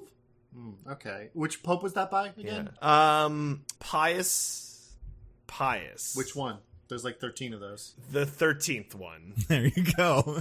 That's how you got it. Pope Pius 13 was the one who was really throwing out bulls left and right too. So that's just a safe guess in Because general. he saw Gabriel and was like, "Oh God, that's Yeah. DJ, do you want to know who Pius the 13th is?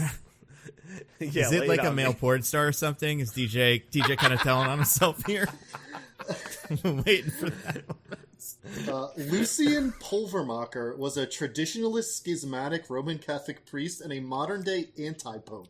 He was the head of the True Catholic Church, a small conclavist group that elected him Pope Pius XIII in Montana in October 1998. Now, we don't know where Angel City is. Maybe it's in Montana. That's the one true religion with the one true pope. I don't know what you guys are, it sounds like you don't know what's going on. Yeah. Yeah, it I does guess seem not. like that pope would be writing rules left and right because he has to, establish the entire religion in Montana. So it's pretty good. I'm sorry for my inaccuracies, Diggins, or not inaccuracies. Well, that, but also lack of Catholicism knowledge. Would you be so kind as to enlighten me what this movie got wrong about my beloved religion, Catholicism? Certainly. For one thing, it has been several decades since suicide has been considered an automatic mortal sin. Really? Oh, I really? thought that was accurate. Yeah, I thought that was a thing too. So suicide is a sin that, if committed knowingly, intentionally, and like with full control of one's faculties, is a mortal sin that will condemn you to hell. However, it is not automatically a mortal sin if any of those conditions are not met, if you are not of sound mind, or if it's like something you didn't mean to do, then it is not a mortal sin and you will not go to hell for it. Similarly, the reason that suicide is a mortal sin is because it is a sin that you cannot repent from because you are dead. Right. The fact that Constantine came back should mean that he can just, repent and absolve himself of that like any other sin, and it would be okay. And all of this, regardless, it has been centuries since you were denied a Catholic funeral just because you did sins. That's not a thing anymore. Oh, again, did not know that. That's true. I mean, I guess the Catholic funeral industry needs to really kind of blur those lines a little bit. Otherwise, how are you going to even get any, people? Yeah, it's true. So that was the big one. Interesting. Yeah, because that was the only part of the movie I thought they actually got right. I mean, like I've I said, heard that suicide before. is a mortal sin, but there's like conditions on it, and also, again, you're still allowed to have a Catholic funeral. Gotcha. That's good. Yeah, you should be allowed to have a Catholic funeral. And I just want to again point out that although I was raised Catholic, I am certainly in no way a religious person. But I like how you're putting that flag in the ground, like, not me, man, not me. I'm putting that flag in the ground to make it more embarrassing for you that I know this and you don't. But you know all the things. It's been well established. Yeah, I only believe in the religion from Marvel Comics specifically. Like, I believe all those things happened and all those gods I only are believe real. in a religion if Howard the Duck is there. Yeah, only Howard the Duck Max, that run, Volume 3. That's the kind of religion I'm in with. But all the rest, Maybe not really, though. Maybe you can be elected Pius XIV on that platform. No. Oh, that would be something. Here, I got a question for Diggins that, like, he just know because he knows things. Diggins, what's the capital of Sudan? Oh, God, I don't know that offhand. I did it! I stumped him. I don't know what it is either. Sudan. Let me think. It'd be pretty... Is this something he might know? I mean, I can't even name a city in Sudan. Is Khartoum the capital? Oh my of Sudan? God, is it? Now we gotta look this up. Capital... It's Sudan City. Sudan. That's it. Yeah. Oh my God, it is Khartoum. How did you Google that? No, Did I you- just guessed. Damn, dude. I guessed. You're crazy. You're fucking crazy. Is that like the main city there? I guess it's the only one with lots and lots and lots of people. I don't know too much about Sudan. I don't know. I was just thinking, like, what's a major city in that region of Africa? I think Khartoum is one. That was my thought process. Damn, Nice. you're good. Yeah. See, that's my point. That's how he knows all of the things, even though he's not religious, but I'm a self-proclaimed Catholic. So, man, fuck it. Khartoum is the city where the Nile splits. That's interesting. Oh, wow. Yeah. That makes sense. So that's big deal. I mean, the Nile goes all the way down to Lake Victoria, so... Yeah. So yeah, this movie is cool. If you were Constantine, do you think you should tell people that Catholicism exists? Or does that break the whole thing? Well, I feel That's a like good question. people would just think you're crazy, right? Like, he can't show other people demons. Unless but he they could also do some have- magic yeah. shit. I guess. I mean, how much magic stuff does he know that is actually just magic and is not just like fighting demons? He has the things on his arm. That's like it's a whole thing, right? Well, Yeah, but it's just are those a on his tattoo. arm, or does he draw them on his arm? I can't remember. I think it's Well, either way. I think it's a tattoo because I don't think we see his arms until that moment. That makes sense. I could see a world where, like, Constantine would be like, all right, so you guys that I did this exorcism for, tell all your friends, okay? This is very important because you guys know it's a real thing. And now, you guys can pretty much keep everybody you know in the heaven situation, in the running for heaven. But Yeah, maybe if he's I doing was- that. If I was one of Constantine's friends, I would definitely become a devout Catholic because I'd be like, well, you know this is real, so I guess I gotta. Oh my God, absolutely. It would be insane. I would be covered in holy water, all that bullshit constantly. And like Constantine Lee. Constantine, yeah. Keep doing this. I spun the wheel again.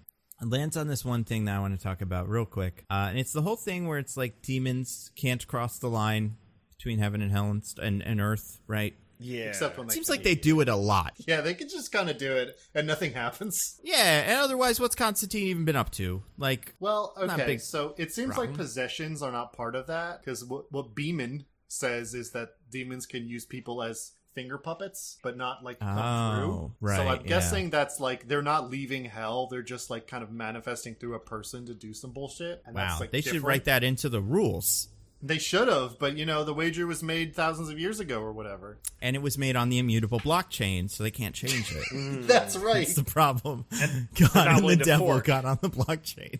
Yeah. Ugh. It's a bummer. I spun the wheel again, landed on one of your guys' ones. I can't remember which one. This one is The Incredible Disappearing Shia LaBeouf. I think this is Diggins. That's me. I wrote that. It was like both of ours. Let's talk about whatever that guy's name is in this. What's his character's name? Tiny? No.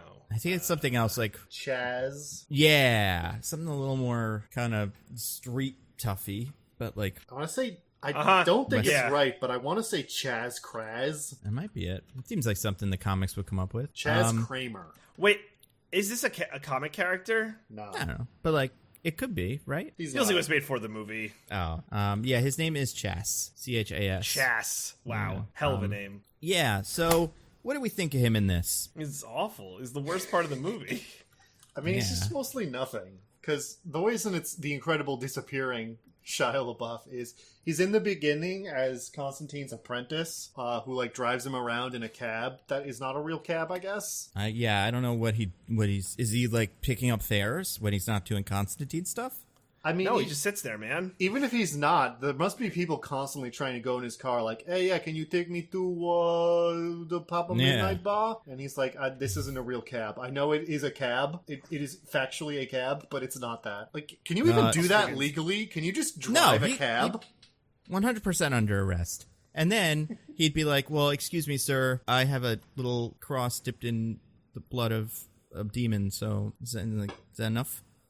And then he'd go to jail. Also, Francis Chaz Chandler is from the comics. He is a taxi driver in London who is Constantine's main mode of transportation.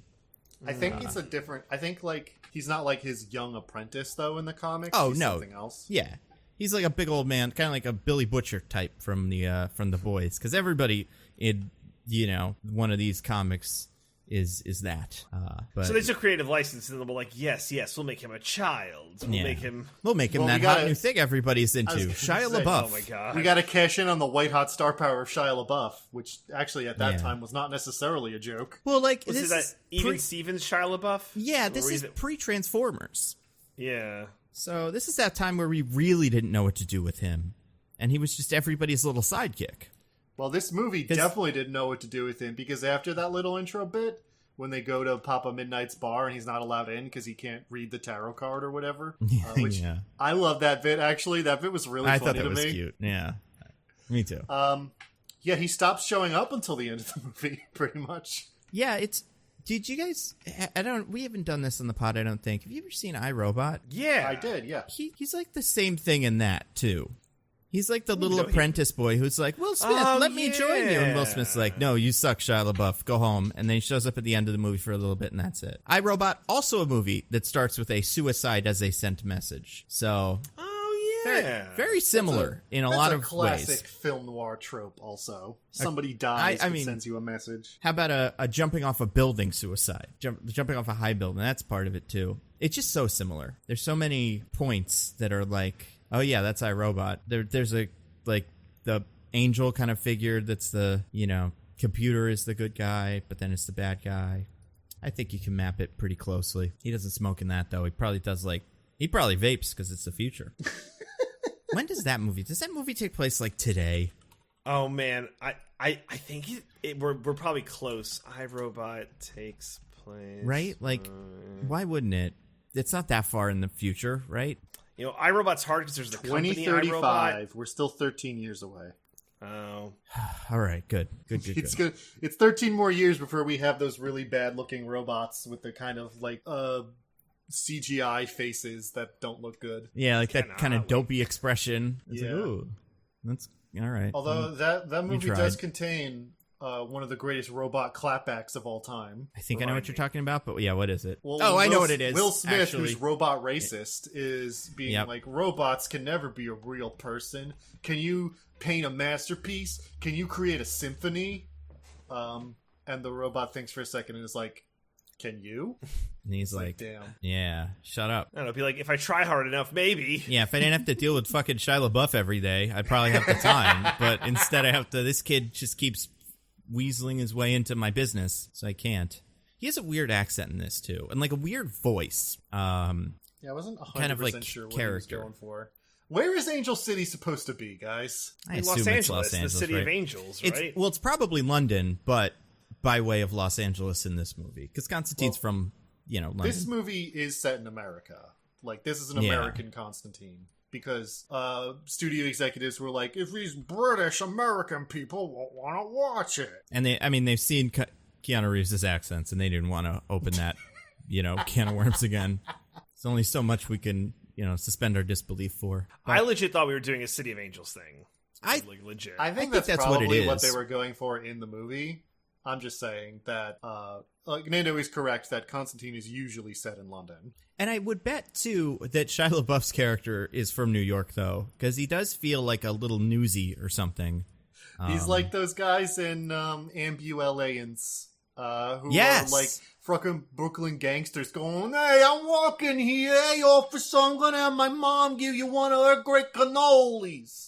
But they're in LA, and it doesn't make any sense. Well, you know what else he is? He's the fucking character he plays in the Indiana Jones movie nobody likes, right? He's like little Mutt Williams, the kid who, hey, indeed, let me do the thing. Man. Awful. I was talking to somebody about Shia LaBeouf the other day, and like Transformers specifically, and I think that first one is kind of good, but his whole mumbly kind of thing really doesn't work. But also him saying lines like this really doesn't work.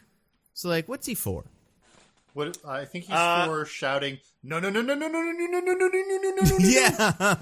Right? Super like, weird. there was that point, was it Transformers 3 where they tried to make him like he's the good looking, like, handsome rogue renegade star that you're all gonna fall in love with. Yeah, I mean, mean, it never stuck. 3 is the one where he does like get a new girlfriend who's a supermodel and dumps the old one because she didn't want to work with Michael Bay anymore, but like and dumps the old one who is Megan Fox, certainly no supermodel. Yeah. No, but that's a girl from his high school. This is just some random person that he convinced to fall in love with him. Separate from all the Transformer stuff that kept him and Megan Fox together. But yeah, I don't know. I don't think he ever quite worked as an action star. And I know he's like doing all kinds of weird movies now. Not like weird, but like kind of indie and like. Yeah, I think he's good at this now. Better suited for the weird stuff, but also he's maybe like abusive and assaulted his girlfriend. So I don't know about Shia LaBeouf in general. Right, same. I don't want to get into I don't want to be like, oh, he's great, way to go. But so I don't end up watching too many of these, but also they just don't seem like movies I'd be psyched to watch. I feel like the peak of Shia LaBeouf was when that Cannibal song was really hot on the internet. Yeah. Then we were psyched about Shia LaBeouf. Listen, that song still slaps. Yeah, it's fun. And it's funny that he's in the music video. Like, all of it works. He should have just done that for the rest of his life. None of the weird art exhibits and shit. None of that. But no weird bag over the head like I am not a star. Or yeah. I'm not famous. Something weird. Yeah. Yeah. I spun the wheel again. I mean, do we have anything else about Shia LaBeouf? He shows up in the end and, like, is there, and he's, like, got all kinds of ideas. So that's kind of handy. Yeah. I don't know. I spun the wheel again, landed on one of mine. Oh, look, a superhero movie called Djimon. So Djimon Hounsou is in this. This is, like, his 5th superhero movie. 3rd in the DC universe, or, like, a DC one. Because he's in both Shazam and Aquaman. What is it about him? He's got that voice, is the thing. He does have a great voice. His voice is, like, so deep and melodic. Yeah. Yeah, he's great. Remember how he was in fucking 2 Marvel movies in the same, like, characters that would have run into each other, too, in Guardians and then in Captain Marvel? They just, like, can't get rid of him. He's great. Yeah, no, I'm all for Djimon Hounsou getting more work. I feel like this character, too, is, like, very good for, you know, like, his type. Yeah, I think so, too. I think he's pretty... He's got an air of mystery around him, and, like, he's and he could conceivably run, like, a cool bar. He seems pretty cool, but yeah, it seems like this was his first superhero movie, but it would not be his last. In comic books, if you count that Push movie, we got to do that one of these days. Have you ever seen that? No. It's like, No. what if Chris Evans had, like, telepathy or telekinesis, but also there's other stuff going on? It's very bad. Actually, maybe it's good. Who knows? But yeah, he's all over the place. He's also in one of my favorite recent movies, Serenity. I think he plays the friend in that. Firefly movie, or the one where the other one, the one where Matthew McConaughey's trying to catch a fish named Justice. Yeah, that one. I think he's like his fisherman friend. Oh man, I forgot that. I've seen that movie. It's something. Yeah. Have you seen it, DJ? I have not. Do you know what it is, or like what's going on? Do you know the twist? Not. Yeah. No. Oh, we should do that one of these days. It's wild. Crazy. It's so crazy. I don't want to say it right now. Okay. Oh no, definitely not. And the more you get into it, the weirder it gets. Like the more you sit and think about it, it's like it's bizarre. You know, usually we spend this little time talking about a movie when we all just generally liked it, but for something about Constantine, we don't want to talk about it. I don't know. Well, it's hard. It's like, you guys gotta admit, I know you think it slaps, but there's a lot of, like, needless meandering in this movie that just feels like, I don't know, the writers were like, what are cool scenes we could put John Constantine in? And to be fair, Keanu Reeves, very good actor, he makes it work, but, like, it's just like, this movie could be, like, 45 minutes shorter. Yeah, I mean, it totally could, but I think I don't mind all the flavor that they throw into this. I said, it's about the vibe. If a character in a 2005 movie doesn't walk through like a club and look at all kinds of weirdos doing weird stuff, then what's even the point? Trance music. What are we doing? You can't forget the trance music. Yeah. Like a bit where like someone's taking water and turning it into wine in glasses. Oh, that was so weird. That edgy and cool? That was so weird. So, like, the idea of... So, as long as we're talking about Papa Midnight and Djimon Hounsou being here, the idea of his bar is it's like neutral ground, right? Where people can go and they're not allowed to fight or whatever. Yeah. Why are angel people sinisterly hanging out in a bar with a bunch of demons? Like, what do they get out of that? I don't know. Because, yeah, wouldn't they just go to an angel bar or something where you also can't fight with other people? Maybe they like to, like, hook up and stuff. Oh, yeah. Swingers. Maybe that's a You know whole what thing. I thought immediately when he said that? I'm like, oh my god, is this going to be a John Wick where he, like, breaks the neutrality laws and gets, like, exiled? And I was just waiting for this movie to be John Wick. How is he not like, in maybe John that's Wick where they yet? got the idea. Well, I can see where you get confused because they're both Johns, but this is John Constantine. Yeah. I mean, famously, Keanu plays so many Johns. It's insane. Who besides John Wick and John Constantine? Johnny Utah. Johnny Utah. Oh, yeah. Isn't his character Johnny Mnemonic? Johnny Mnemonic is Keanu Reeves. That's true. Let's see. Oh, man. Let's think of some other. What's the name of his character in the football movie? I don't think it's that. It's actually Shane Falco, so that's on it. Shoot. I used to know this because there are a bunch of them. I put it in a video once, just like he plays nothing but Johns. I don't know. I'll look it That up. could mean something very different, by the way. He plays nothing but Johns. Like, that could mean he only plays, like... Oh, yeah. Who is it? Pimps? He just plays pimps? No, it's they're the not people pimp. who hire the prostitutes, TJ. Come on. Yeah, but... Oh. So Johnny Silverhand played- from Cyberpunk. He Oh, played yeah! Jonathan Harker in Bram Stoker's Dracula. He played Don John in Much Ado About Nothing. There's even a movie coming up where he plays a character named John. I can't remember which one it is, but there's one coming up where or maybe it's not coming up. Maybe it's an older one he did. But yeah, it just plays John. Oh, Generation I don't know what that is, but that's from he's credited 2012. as John. Yeah, I was wrong one? about the time. No, it was the old one. I think there's something he's on the hook for that he's also a John in, but I don't remember. Is it John Wick 4? No. Oh yeah, that's it. He's gonna finally play a John in John Wick 4. But yeah, and his character in Speed is a Jack, but yeah, might as well be a John when you really think about it. What's the difference? Yeah, I mean, and I do really like him. I think he is very fun, and I think he's used pretty well in this. I agree. He is the right. Like we were talking about casting last week. He is the right casting for this role. Yeah, except for he doesn't have blonde hair, but I'll let that slide.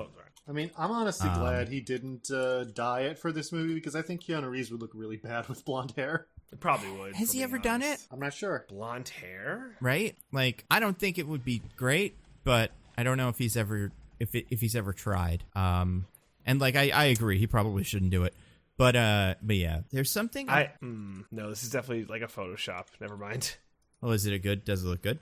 It doesn't like look real. Here, I'll show you guys. But this is definitely just like Photoshop. That makes sense. Yeah, that doesn't work, does it? No. Although I also think the length of it doesn't. I like John Constantine also traditionally I think has shorter hair. So also I feel like they like whitened his skin a lot in this picture too. Right? What is somebody like trying to it's not good. It's not a good look for him. I spun the wheel again. It landed on one of I think Diggins' maybe DJ's. I can't remember. It says, "So, what are cats?" That's DJ. That is me. Yeah, okay, what's the story there? So, well, I believe DJ the sequence. I think, first of all, you're forgetting that we have an answer to this, courtesy of Cats 2019, which is that a cat is not a dog. Right. That is true. And that's why it isn't a dog in this. It's a cat. Mm-hmm. So that tracks. So you can say why it's relevant to this movie, that a cat is not a dog? No, of course. Yeah. So A, not a dog. Not a dog. B, so at some point, they want to, like, John Constantine wants to look into hell to find out what the deal with Rachel Weisz's sister, played by Rachel Weisz because they're twins. Yep. Like, to see if she is in fact in hell, right? I believe that's the purpose of this. Yep. Yeah. And Constantine's like, we can use a cat because cats are like part demon, part angel. Like they're like half and half. Like they're good and evil. He says they're half in, half out. Yeah. What the fuck does that mean? The reason he can use this cat is because it is a cat that belongs to the sister. He needs something that belonged to her, and a cat's just like a good thing for that because they're half in, half out. What's half in, half out? I mean, aren't cats traditionally pretty connected to the afterlife in like mythologies? All and cats stuff like that? live a half life, a cursed life. They all drank unicorn blood to live longer. So. Oh no, they shouldn't have done that, but they can't help themselves. Mm-hmm. And when Mortimer's like, "Give me unicorn blood," I'm like, "Oh, he's so cute." But yeah, I feel like cats are like, that's those things where like cats could go to hospitals and just pick out all the people that are going to die tomorrow and stuff. It's pretty cool. Is that a thing? I mean, like at least one cat did it once. It's like Will my cat let me know when I am going to die? Yeah, anytime it looks at you, that means it's coming. One of these days. Every once in a while you get a story of like there's some animal in a hospital who like goes near people and they're the people who are going to die next. And like there's some theories as to how it is, like, or whatever. I forget what they are. But it's any animal really. Like cats have done it, horses have done it. It's a thing. Well, horses are geniuses. That I get. Like there's nothing smarter than a horse. That's true. So then I still, the question is like, what are cats? Are they like demon spawn? Are they like, were they made like demons and angels? Were they just made by the Satan and God? All cats have timeshares in hell. Mm-hmm. Okay. And every once in a while they pop in. Do any cats show up in the Bible or anything like that? I don't think so. Of course you don't. Diggins, do any cats show up in the Bible or anything like that? I mean, I know there's like the one bit, there's lions, right? Doesn't David get thrown in a lion's den or something? Yes. Like there's definitely lions, part of it? so if you count that. I'm not sure that there's ever an important house cat in the Bible. They might be mentioned, but... That's why I don't read it. It's honestly... It's like they threw a couple of house cats in, just... I could be wrong. I haven't read the Bible myself. Yeah, I mean, like, probably not too many of them. in there. They'd be really famous. Everyone would name their cat those things. Like, it would be the hotness. But some people, I'm online, some people believe that cats engage in astral travel even in life. They also believe that if a cat adopts you, it will stay with you forever, even after death. Back in ancient days, the Druids believed black cats were human beings. These humans in cat form were being punished for evil deeds. That makes sense. As an owner of a black cat, that totally makes sense. Yeah. And then, here's the other one. In Japan, there's a myth that cats turn into super spirits when they die. According to the Buddhist religion, the body of a cat is temporarily a resting place of the soul of very spiritual people. So, and then there's all the shit with witches and stuff, and like, you know, cats are evil. Yeah. So Hocus pocus. The Egyptians, they love their cats and think they're significant in some way, right? What does the one thing say when it throws the cats into the grave in Futurama? You remember that? Oh, and some cats that we find holy for some reason. Yeah, like they're just in there too, you know. I love that. A cat on top of a tombstone meant clearly that the soul of the departed was possessed by the devil. Two cats fighting near a dead person or on the grave shortly after a burial are really the devil and the angel fighting for possession of the soul. These are old English superstitions. So why have we done this to cats? Because they're weird. Like, what? They do weird shit, and it's like, what's that looking weirdos. at? Yeah, like, because I feel like there's like a thing that people say, and I don't think this is like exclusive to cats, but I do think it usually gets tacked onto cats, where like a cat will focus on something in a room maybe, and you're like, what's it looking at? It's probably a ghost. I think cats can see ghosts. Although I think dogs sometimes are throwing that one too. But yeah, I don't know. Well, in the Constantine movie, it gives John Constantine the ability to like teleport, I guess astral project himself to hell. Yeah. So that's cool. Yeah, it's pretty weird. Does the cat die after that? I couldn't remember. I don't think so. That would have been horrible. Well, I feel like there's a shot later, like he gets out of hell, and then I don't remember seeing the cat. And I'm like, did he just have to like pay the cat to get into hell? Like pay God that cat, and now it's gone? Because like a tithe or a sacrifice? Yeah, like a little, you know, just like a little ticket into hell. It's just some cat, some significant cat. Because, yeah, I've got the scene going right now. I'm just kind of scrubbing through it. Yeah, like, I do not see this cat in the return scene. Oh, no, there it is. It survives, and it runs out of the apartment, so not great for that cat, but yeah, I don't know. Isn't the cat also part of fucking, in The Mummy? Don't they, like, throw a cat at Imhotep to, like, stall him? Oh, yeah. Well, I mean, if he's an ancient Egyptian, he thought cats were holy for some reason. Yeah. Well, this one, the cat, like, hisses at him, and he's like, whoa, that guy is bad. So maybe if you got enough cats, you could have killed Imhotep and the rest of those guys. They got to do that in one of these movies. Although, Diggins, have you caught up on a certain show that may or may not feature a Constantine? Yes. So did you see the bonus episode they put out the other day? Yeah, it was really cool. I was not expecting that. Can't trust cats. They're out cats. to get us. You let those cats dream, and we're fucking dead. We're fucked. Yeah.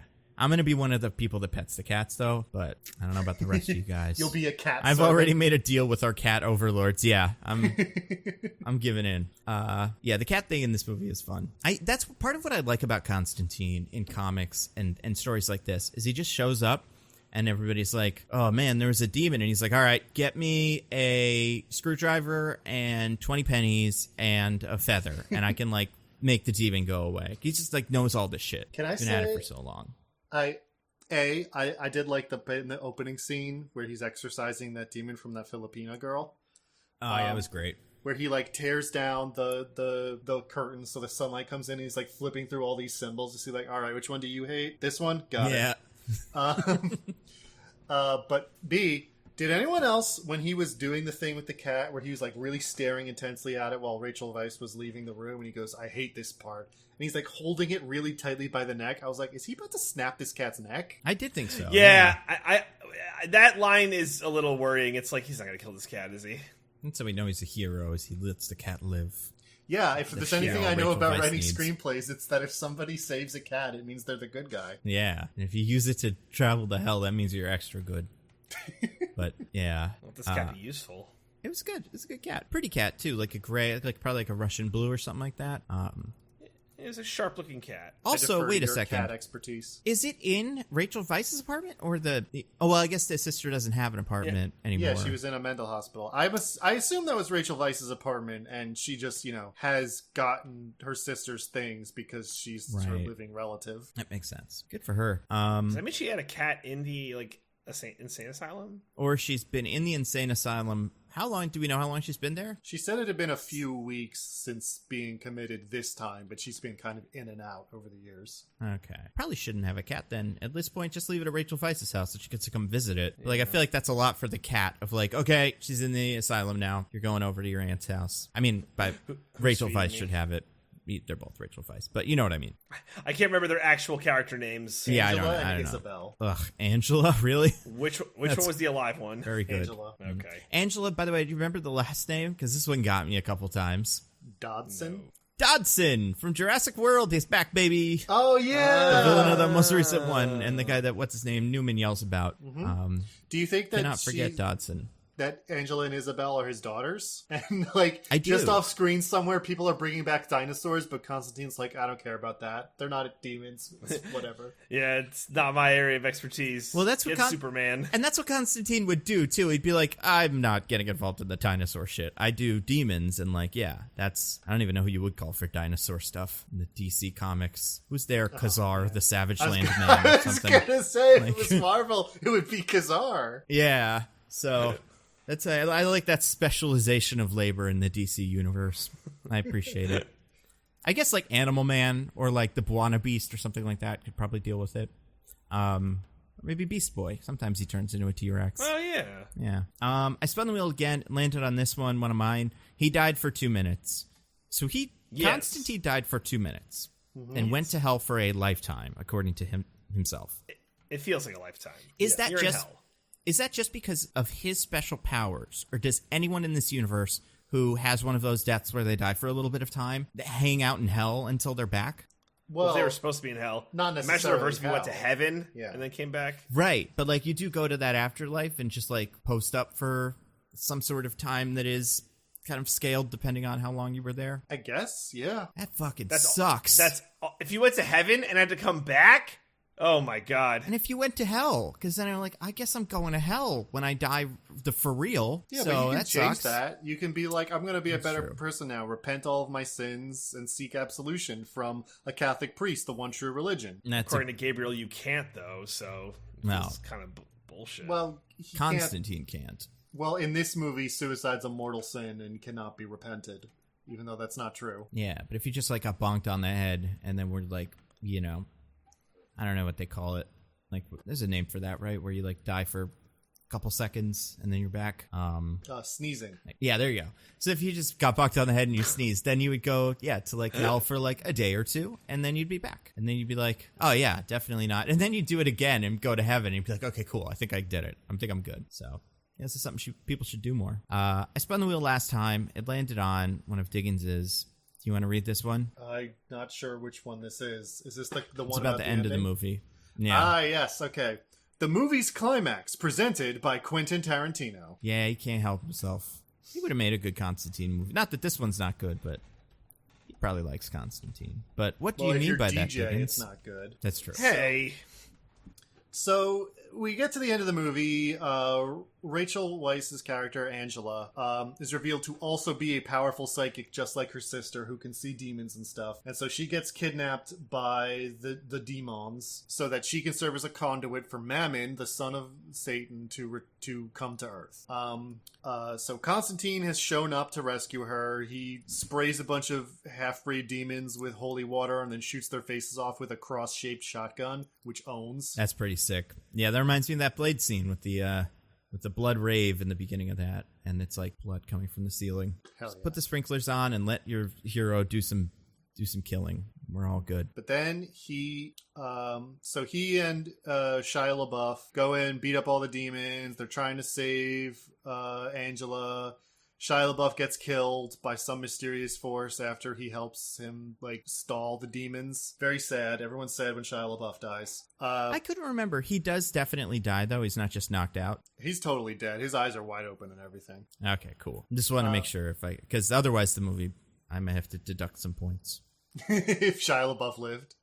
Yeah. Well, did you see the post-credits scene? They're not a post. Is there really? Yeah, you didn't see it? No, I guess. Oh shit! Okay, we'll get there I missed later it as well. Damn. I'll tell you guys what it is. Oh later. well, yeah. No, I'm watching it now. It's pretty definitive, I guess. Yeah. But yeah, so Keanu or John Constantine is like, all right, I'm going to save Rachel Weisz. And at that moment, he is stopped by the real villain, Gabriel, who I don't think we've mentioned, played by Tilda Swinton. Yeah, really doing one of those kind of hammy, having fun as the villain performances. Yeah, she's great. Character's male, Tilda Swinton is female, obviously. But the way she stops him is she like swoops in and like knocks him down and stands on him.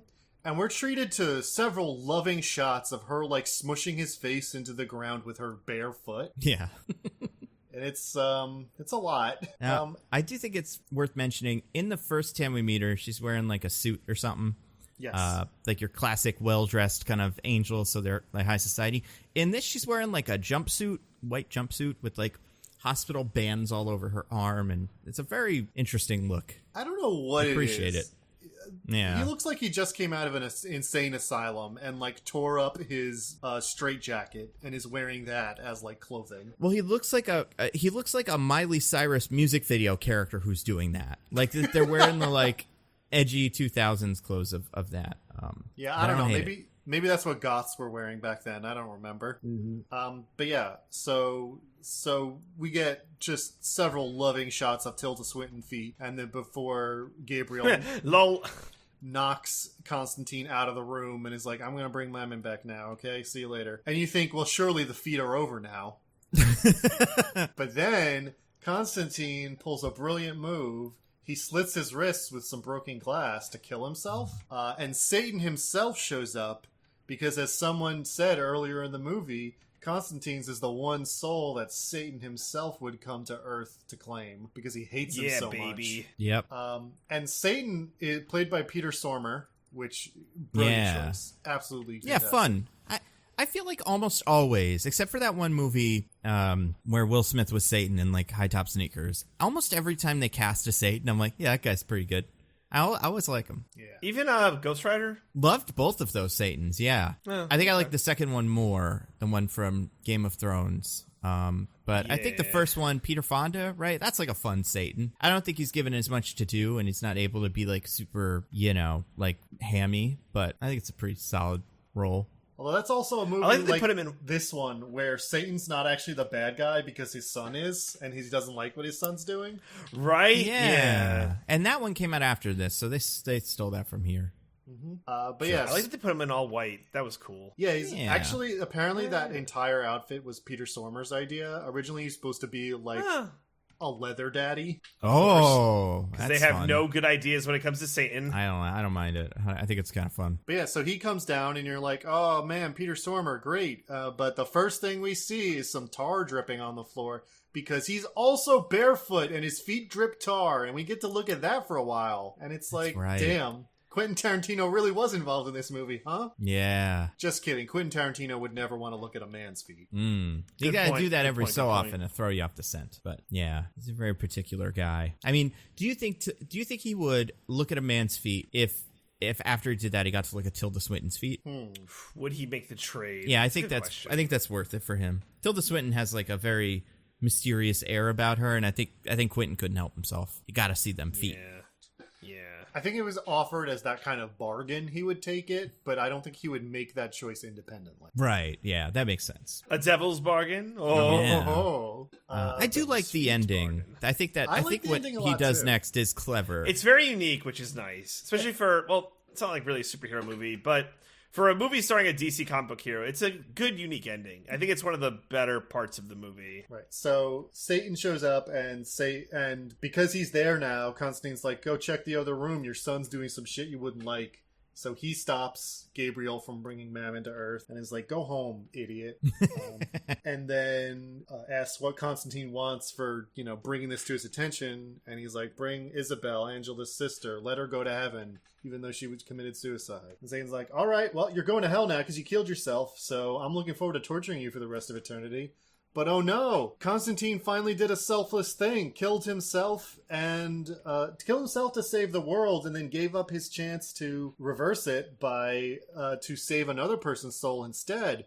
Which means he's made up for his sins and he gets to go to heaven now. Yeah, and do you remember how they visualized this? Because that's the part I thought was kind of fun. Do you mean the part where Satan is trying to drag him away, but then suddenly, like, the ground bunches up around Constantine and he can't budge him? Yeah, I thought that was cute. And then, because when he starts dragging him away, I'm like, I don't think this is going to work, right? Is he going to, like, run into a magical wall?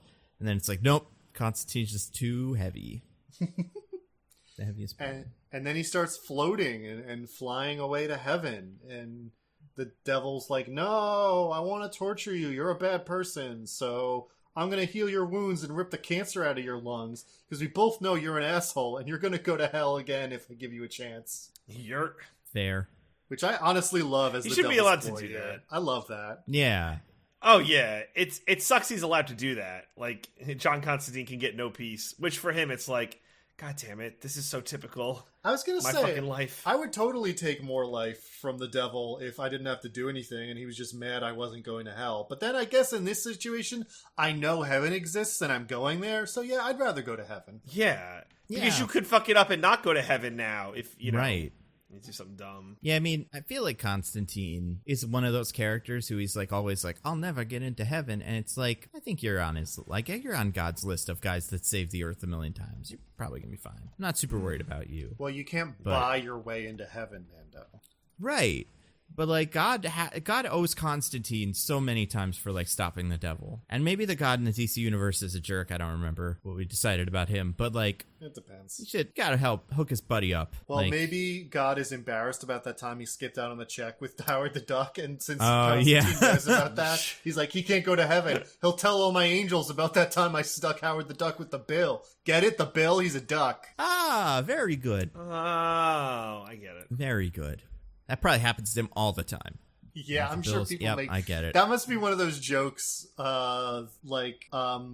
know how the actor who played Biff in Back to the Future has that, like, card he hands to people that answers all the most common questions? I feel like Howard the Duck has a card is like, yes, I'm a duck and I'm paying a bill. Very funny, very original. Yep. Yes, I had sex with a human woman that one time, and my hair plumes got all big. Yes, I do have a weird corkscrew penis, and it was weird to do it with a human that way, but we made it work. Yeah, he's a cool guy. Yeah, do that one of these days. The movie's terrifying. I've never seen it. Oh, it's bad. It's not just bad because obviously it is because of the things we said. But it's just another one of those kind of like the comic. It's just ugly, like upsetting to look at. Mark Hamill's greatest role, some people say. I mean, yeah. What did I see him in recently? Well, I mean, maybe it's something else. We're talking about something with also a Constantine. Pretty fun in that. Yeah. Anything else? Any other thought? I'm surprised this didn't get a sequel, honestly. Do you think he just didn't want to do it? Keanu really wanted it, actually. He loved doing this movie and was pushing for it for a long time, but the studios weren't interested. Huh. Well, I mean, that makes sense, because this is a WB thing, so you make all the decisions based on, like, a coin flip. True. It sucks. They should make another one. In fact, I feel like they could get away with that now, because people like Keanu a lot, and I think people would be kind of excited to see him come back. Yeah, I get that. Yeah, put him, or, like, have him lead, like, a Justice League Dark movie with, like, Zatanna and Swamp Thing and all those guys. It'd be pretty cool. You listening, DC? Nope. Too busy? Too busy canceling cartoons on HBO. I was going to say they picked it up, but then immediately canceled it. Damn it. You got to get it. We got to film it as quickly as possible so that they're not able to cancel it, because it's a great idea one of these days. Yeah, so it's a fun movie. All right, well, you guys want to get to our classic segment? We'd love to get to our classic segment. That. DJ, do you have anything to recommend to the fine people? I do. So I imagine I'm stealing your rec, Nando, but I wanted to recommend She-Hulk. Am I yeah, I forgot that's what you said at the beginning. So no, I'm not is. stealing your She-Hulk. Well, you haven't seen episode 2 where she sits down and reads the Jared Kushner book for like 30 minutes. So prep for her case, right? Because she's like, there's only one way to prep for this law case. To defend Jared Kushner. Yeah. I have to hear about his sympathetic life story so I can defend him to the jury. Yep, but yeah. So besides the Jared Kushner book, what else did you watch this week? So yeah, I want to recommend She-Hulk. I really enjoyed it. I think if it's going to be this like fun procedural legal comedy, it's going to be like a really good time. Like the first episode focuses a lot around like her, more or less how she gets like her powers and I don't know what happened there. How she gets her powers and you became a DJ Hulk. Yeah. Yeah.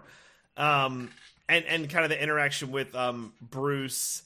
And I like how she distinguishes herself, and there's this like really fun line which is in the trailers where he's like, you gotta control your anger and rage, there are emotions that could change everything, and she's like, that's just like the baseline of like being a woman, so yeah, I think I'll be good. And the post-credit scene is the greatest MCU post-credit scene ever. Absolutely. So, that's almost fun. better than the Constantine one, which I just watched and it was fucking insane.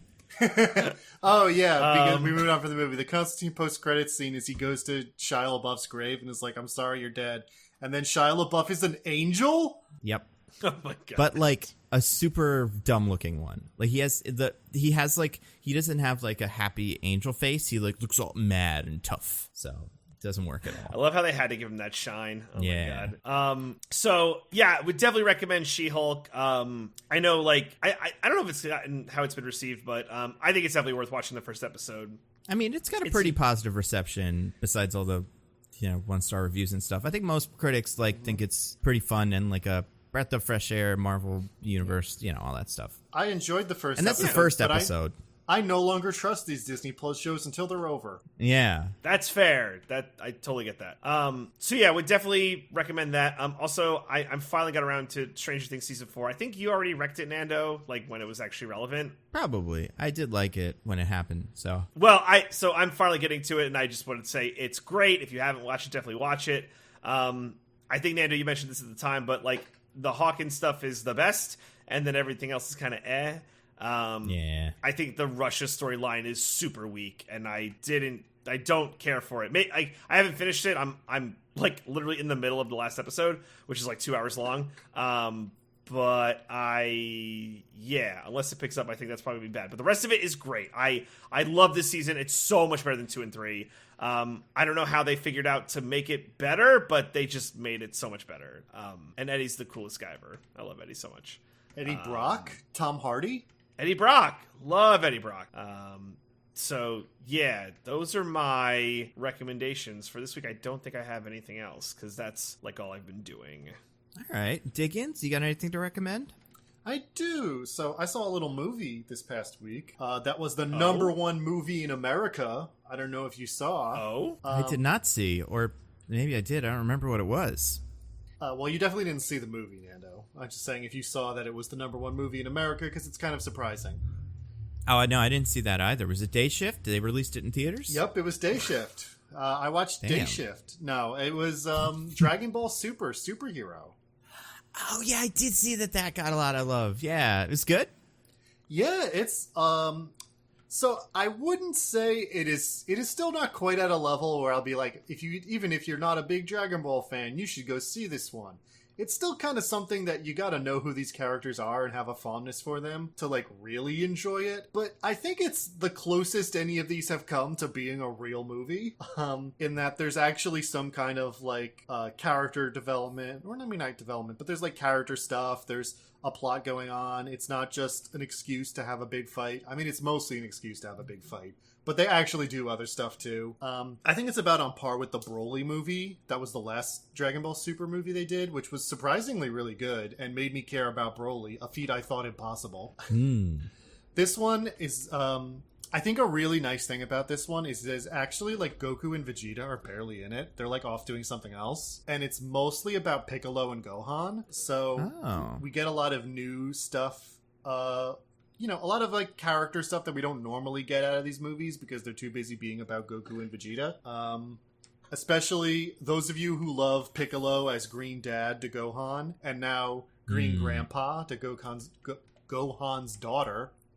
This is a great movie for that. It's so charming with that stuff. The animation, A lot of people, including myself, were a little worried because they switched to a CGI animation that doesn't look great in stills. But honestly, it looks way better in motion than I thought it would. So it really didn't bother me at all. And the fight scenes looked incredible, which is still kind of the main draw, that there's cool fight scenes.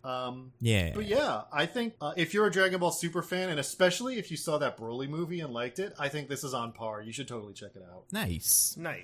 How much, like, DB Super background do I need to know? How caught up do I need to be? Honestly, it's mostly DBZ stuff that you need to know. Oh, great. Like, Great. Be familiar with, like, Piccolo and Gohan and who they are as characters and, like, the Cell arc from DBZ, and you're good. Oh, great. Nice. Cool. That's good. Because I haven't watched, like, any Super, but I've been watching these movies, like, and, like, I know, obviously, who, like, Beerus is. You're fine, then. All that shit. But, yeah. It's not online yet? No, it's only in theaters at the moment. Only in theaters, Nando. What are you, an idiot who wants to not watch a movie in a theater, you moron? It's true. I was thinking about it, and I really do want to watch it, and also cough for a week and a half. So maybe I'll make the trip. But yeah, I've heard good things. Yeah. So what about you, Nando? Do you have anything to recommend to the fine people? Yeah, I mean, I could kind of go on the She-Hulk one. I agree. The show is good. I think it's funny. I think she's very good in it. I've been watching interviews with her. I love that she doesn't have a fucking clue who any of these characters are. Like, she did an interview where they asked her questions as, like, a game, and she didn't get any of the hard ones, obviously. But they asked her who lifted up Thor's hammer in Endgame, and she didn't know. So, like, that's true dedication to never seeing anything of these movies, and I appreciate that. I also think, like, I think it looks good, although there were a lot of, like, shots from the trailer, so it does feel very, very polished. I hope they are able to continue that.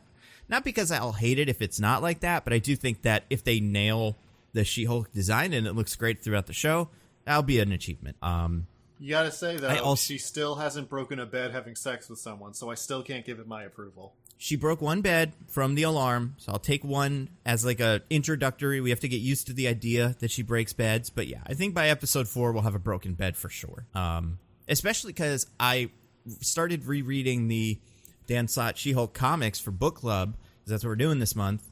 And I love those. Like, that one's great. But that run, like, the first page is like her having slept with a guy and broken the bed, like, and just waking up from that and going like, oh, right. So it's, and this show is very, like, that is in the DNA of this show, everything in that run. So I think it'll come up. I finished Sandman this week, and I liked it a lot. Like, I think it's very, very good. And the extra episodes are interesting, or the one episode, but it's 2 things. As it goes on, Sandman does a lot of the comic does a lot of the, like, here's a little side story for one issue that doesn't have anything to do with anything for the most part. So it's nice to see that they're committed to, like, doing episodes like that, because that's a big part of the whole thing. I agree. And I think he's really good. I like, what is his name? Tom Sturridge. In the beginning, I was kind of like, okay, this guy kind of looks like Sandman, and he's kind of grim and whatever, and like that's what they have him for. But everybody else is going to be the fun ones, and he's just kind of there. But I think he does a good job of like having a character and like a presence. So I think he's fun, and yeah, I think overall that show is entertaining. What I tell people if they're going to watch it is like the first episode is good, but it is not what the show is for most of it. It takes place in the present day. There's other characters that you're not going to meet in the first episode that are important in the end. So, sticking through that one, even if you're not super into it, might still yield the show you're entertained by. So I'll say that I'll definitely recommend that. Other thing I watched this week that I want to recommend, which this is a super weird rec, but it came up in my YouTube suggestions. I've been watching clips of the Kroll Show. Specifically, he did a sketch that I have never seen, hadn't even heard of before, called Pawnsylvania. And it's like a fake pawn shop show where one pawn shop is in Philadelphia and one pawn shop is in Pittsburgh. And it's 2 brothers. And it's just the funniest thing I've ever seen. Like, their accents are so funny. And I don't know what it is. I don't think we've, as a society, gotten to enjoy the Philadelphia accent in a lot of our Philadelphia media. Like, Rocky doesn't have one. The Always Sunny guys don't have one. They kind of do, and sometimes side characters do, but it's never enough. Everyone in Philly talked like Sylvester Stallone. Yeah, well, they used to in the 70s, but then they stopped because, I don't know, they just did. They're weirdos. It's a weird city, that Philadelphia, that I'm currently in. So it's a it's just so funny. And especially if you know what the Pittsburgh accent is, because it is different than the Philadelphia accent in a lot of specific ways, and it's super fun to How hear many them say people it. say yins? What are yins A talking? lot of Yeah. yins. There's a lot of yins in there. That is one of the touchstones of the of that accent. So yeah, I really enjoyed that. I haven't watched the new Game of Thrones show. Maybe I'll get to it Hot this D? week. You know watch Hot D yet? Is that what it's called? Oh, Hot D. Yeah, that is what it's called. HOTD. Yeah, I hear- Hot D. I hear there's not enough Hot Ds in it, to be honest. Not as many as you'd expect from a more Thrones Hot thing. D. Yeah, so Well, that's not a great sign. until we get more of that male full frontal, I'm not going to watch it. Exactly. So I get that. And I haven't watched I imagine next week is when the Lord of the Rings show comes out. Yeah, September 2nd. The best thing this year. Let's go. Maybe.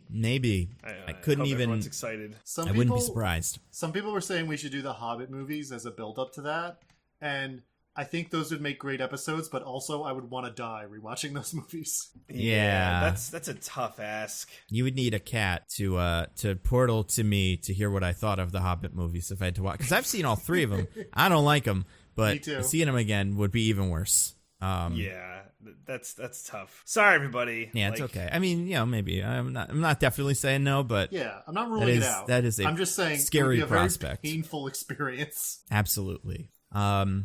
Yeah. What else? Oh, I did want to point out, by the way, because I always forget to do this when people, as every so often, not super often. Not that I'm not complaining about it. But you guys could do a little better at sending us pictures of ourselves and stuff. But Whoa, do calling out the audience, fan art. Nando. Not that your fan art isn't good, but I could afford to see a little bit more. Wow.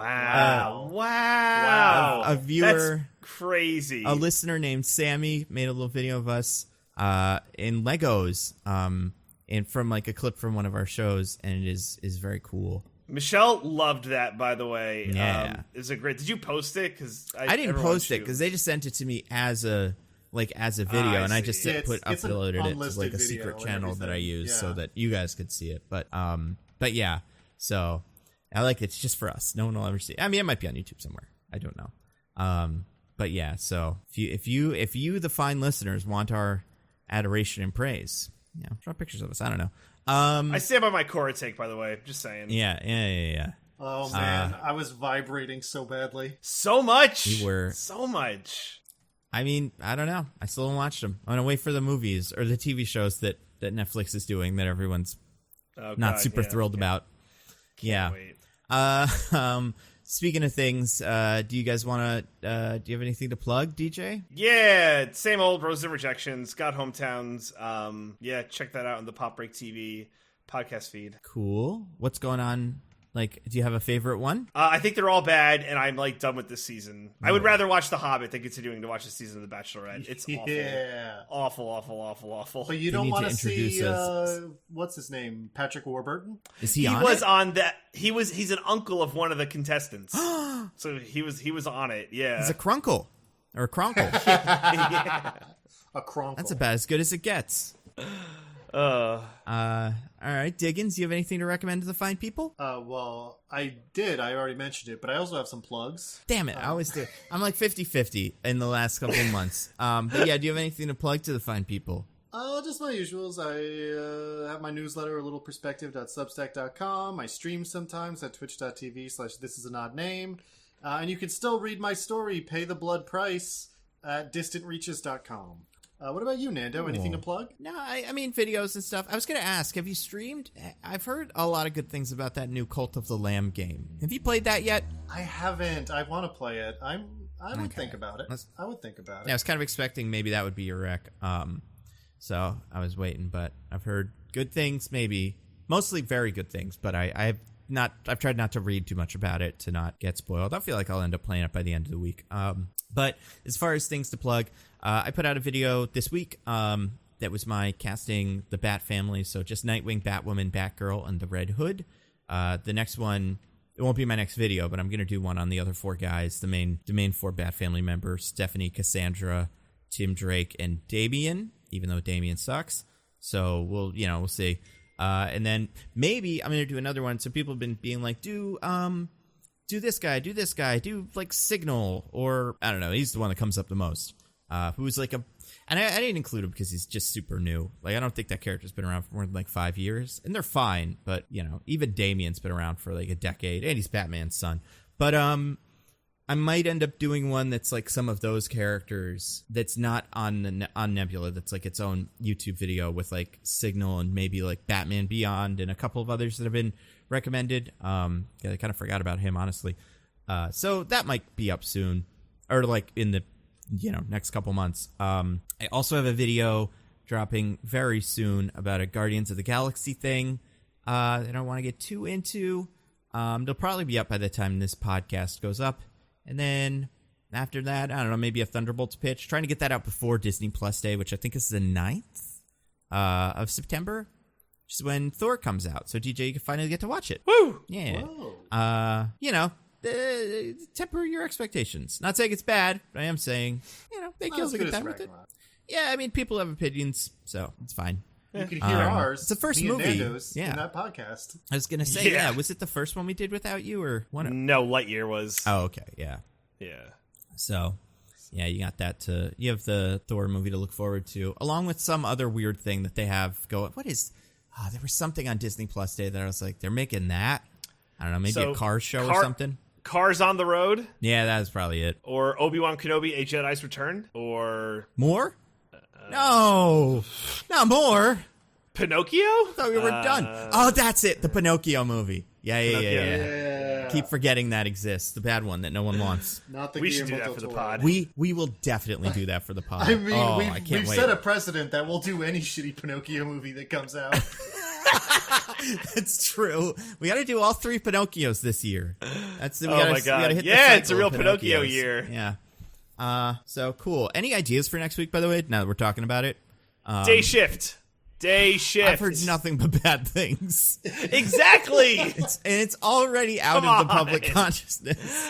Oh, that's never stopped us. I know. We just did Constantine. Well, Constantine is technically kind of related to the Sandman show, where a Constantine does show up. Not this one, though. I think it's in the same amount of public consciousness as Day Shift is. Obviously, I mean, guys, I'm not 100% against it, but maybe. We got to do Orphan First Kill.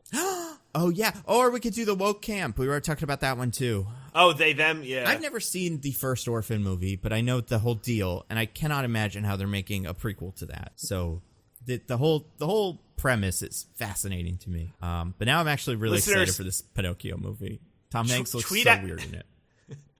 Tweet at Nando how much you want us to do Day Shift, or maybe we'll put up a poll and then just tweet at me. Have you off over Day Shift? All your favorite Day Shift takes, your favorite Day Shift characters. Mm-hmm. I watched the pitch meeting for it. Yeah, your Day Shift Sona. What kind of vampire you would be? There's different like races or vampire hunter. Shit. Yeah. It's apparently a guild because everything's a guild. Everything's got to be it's a union, and like that idea is fun, but it doesn't work apparently. So yeah. Maybe that. Who knows? Until next week, I've been at Nando V Movies on Twitter. I'm at Zippy by Day. I'm at This Is an Odd Name. Goodbye, everybody. Goodbye. Bye. Bye. We love you.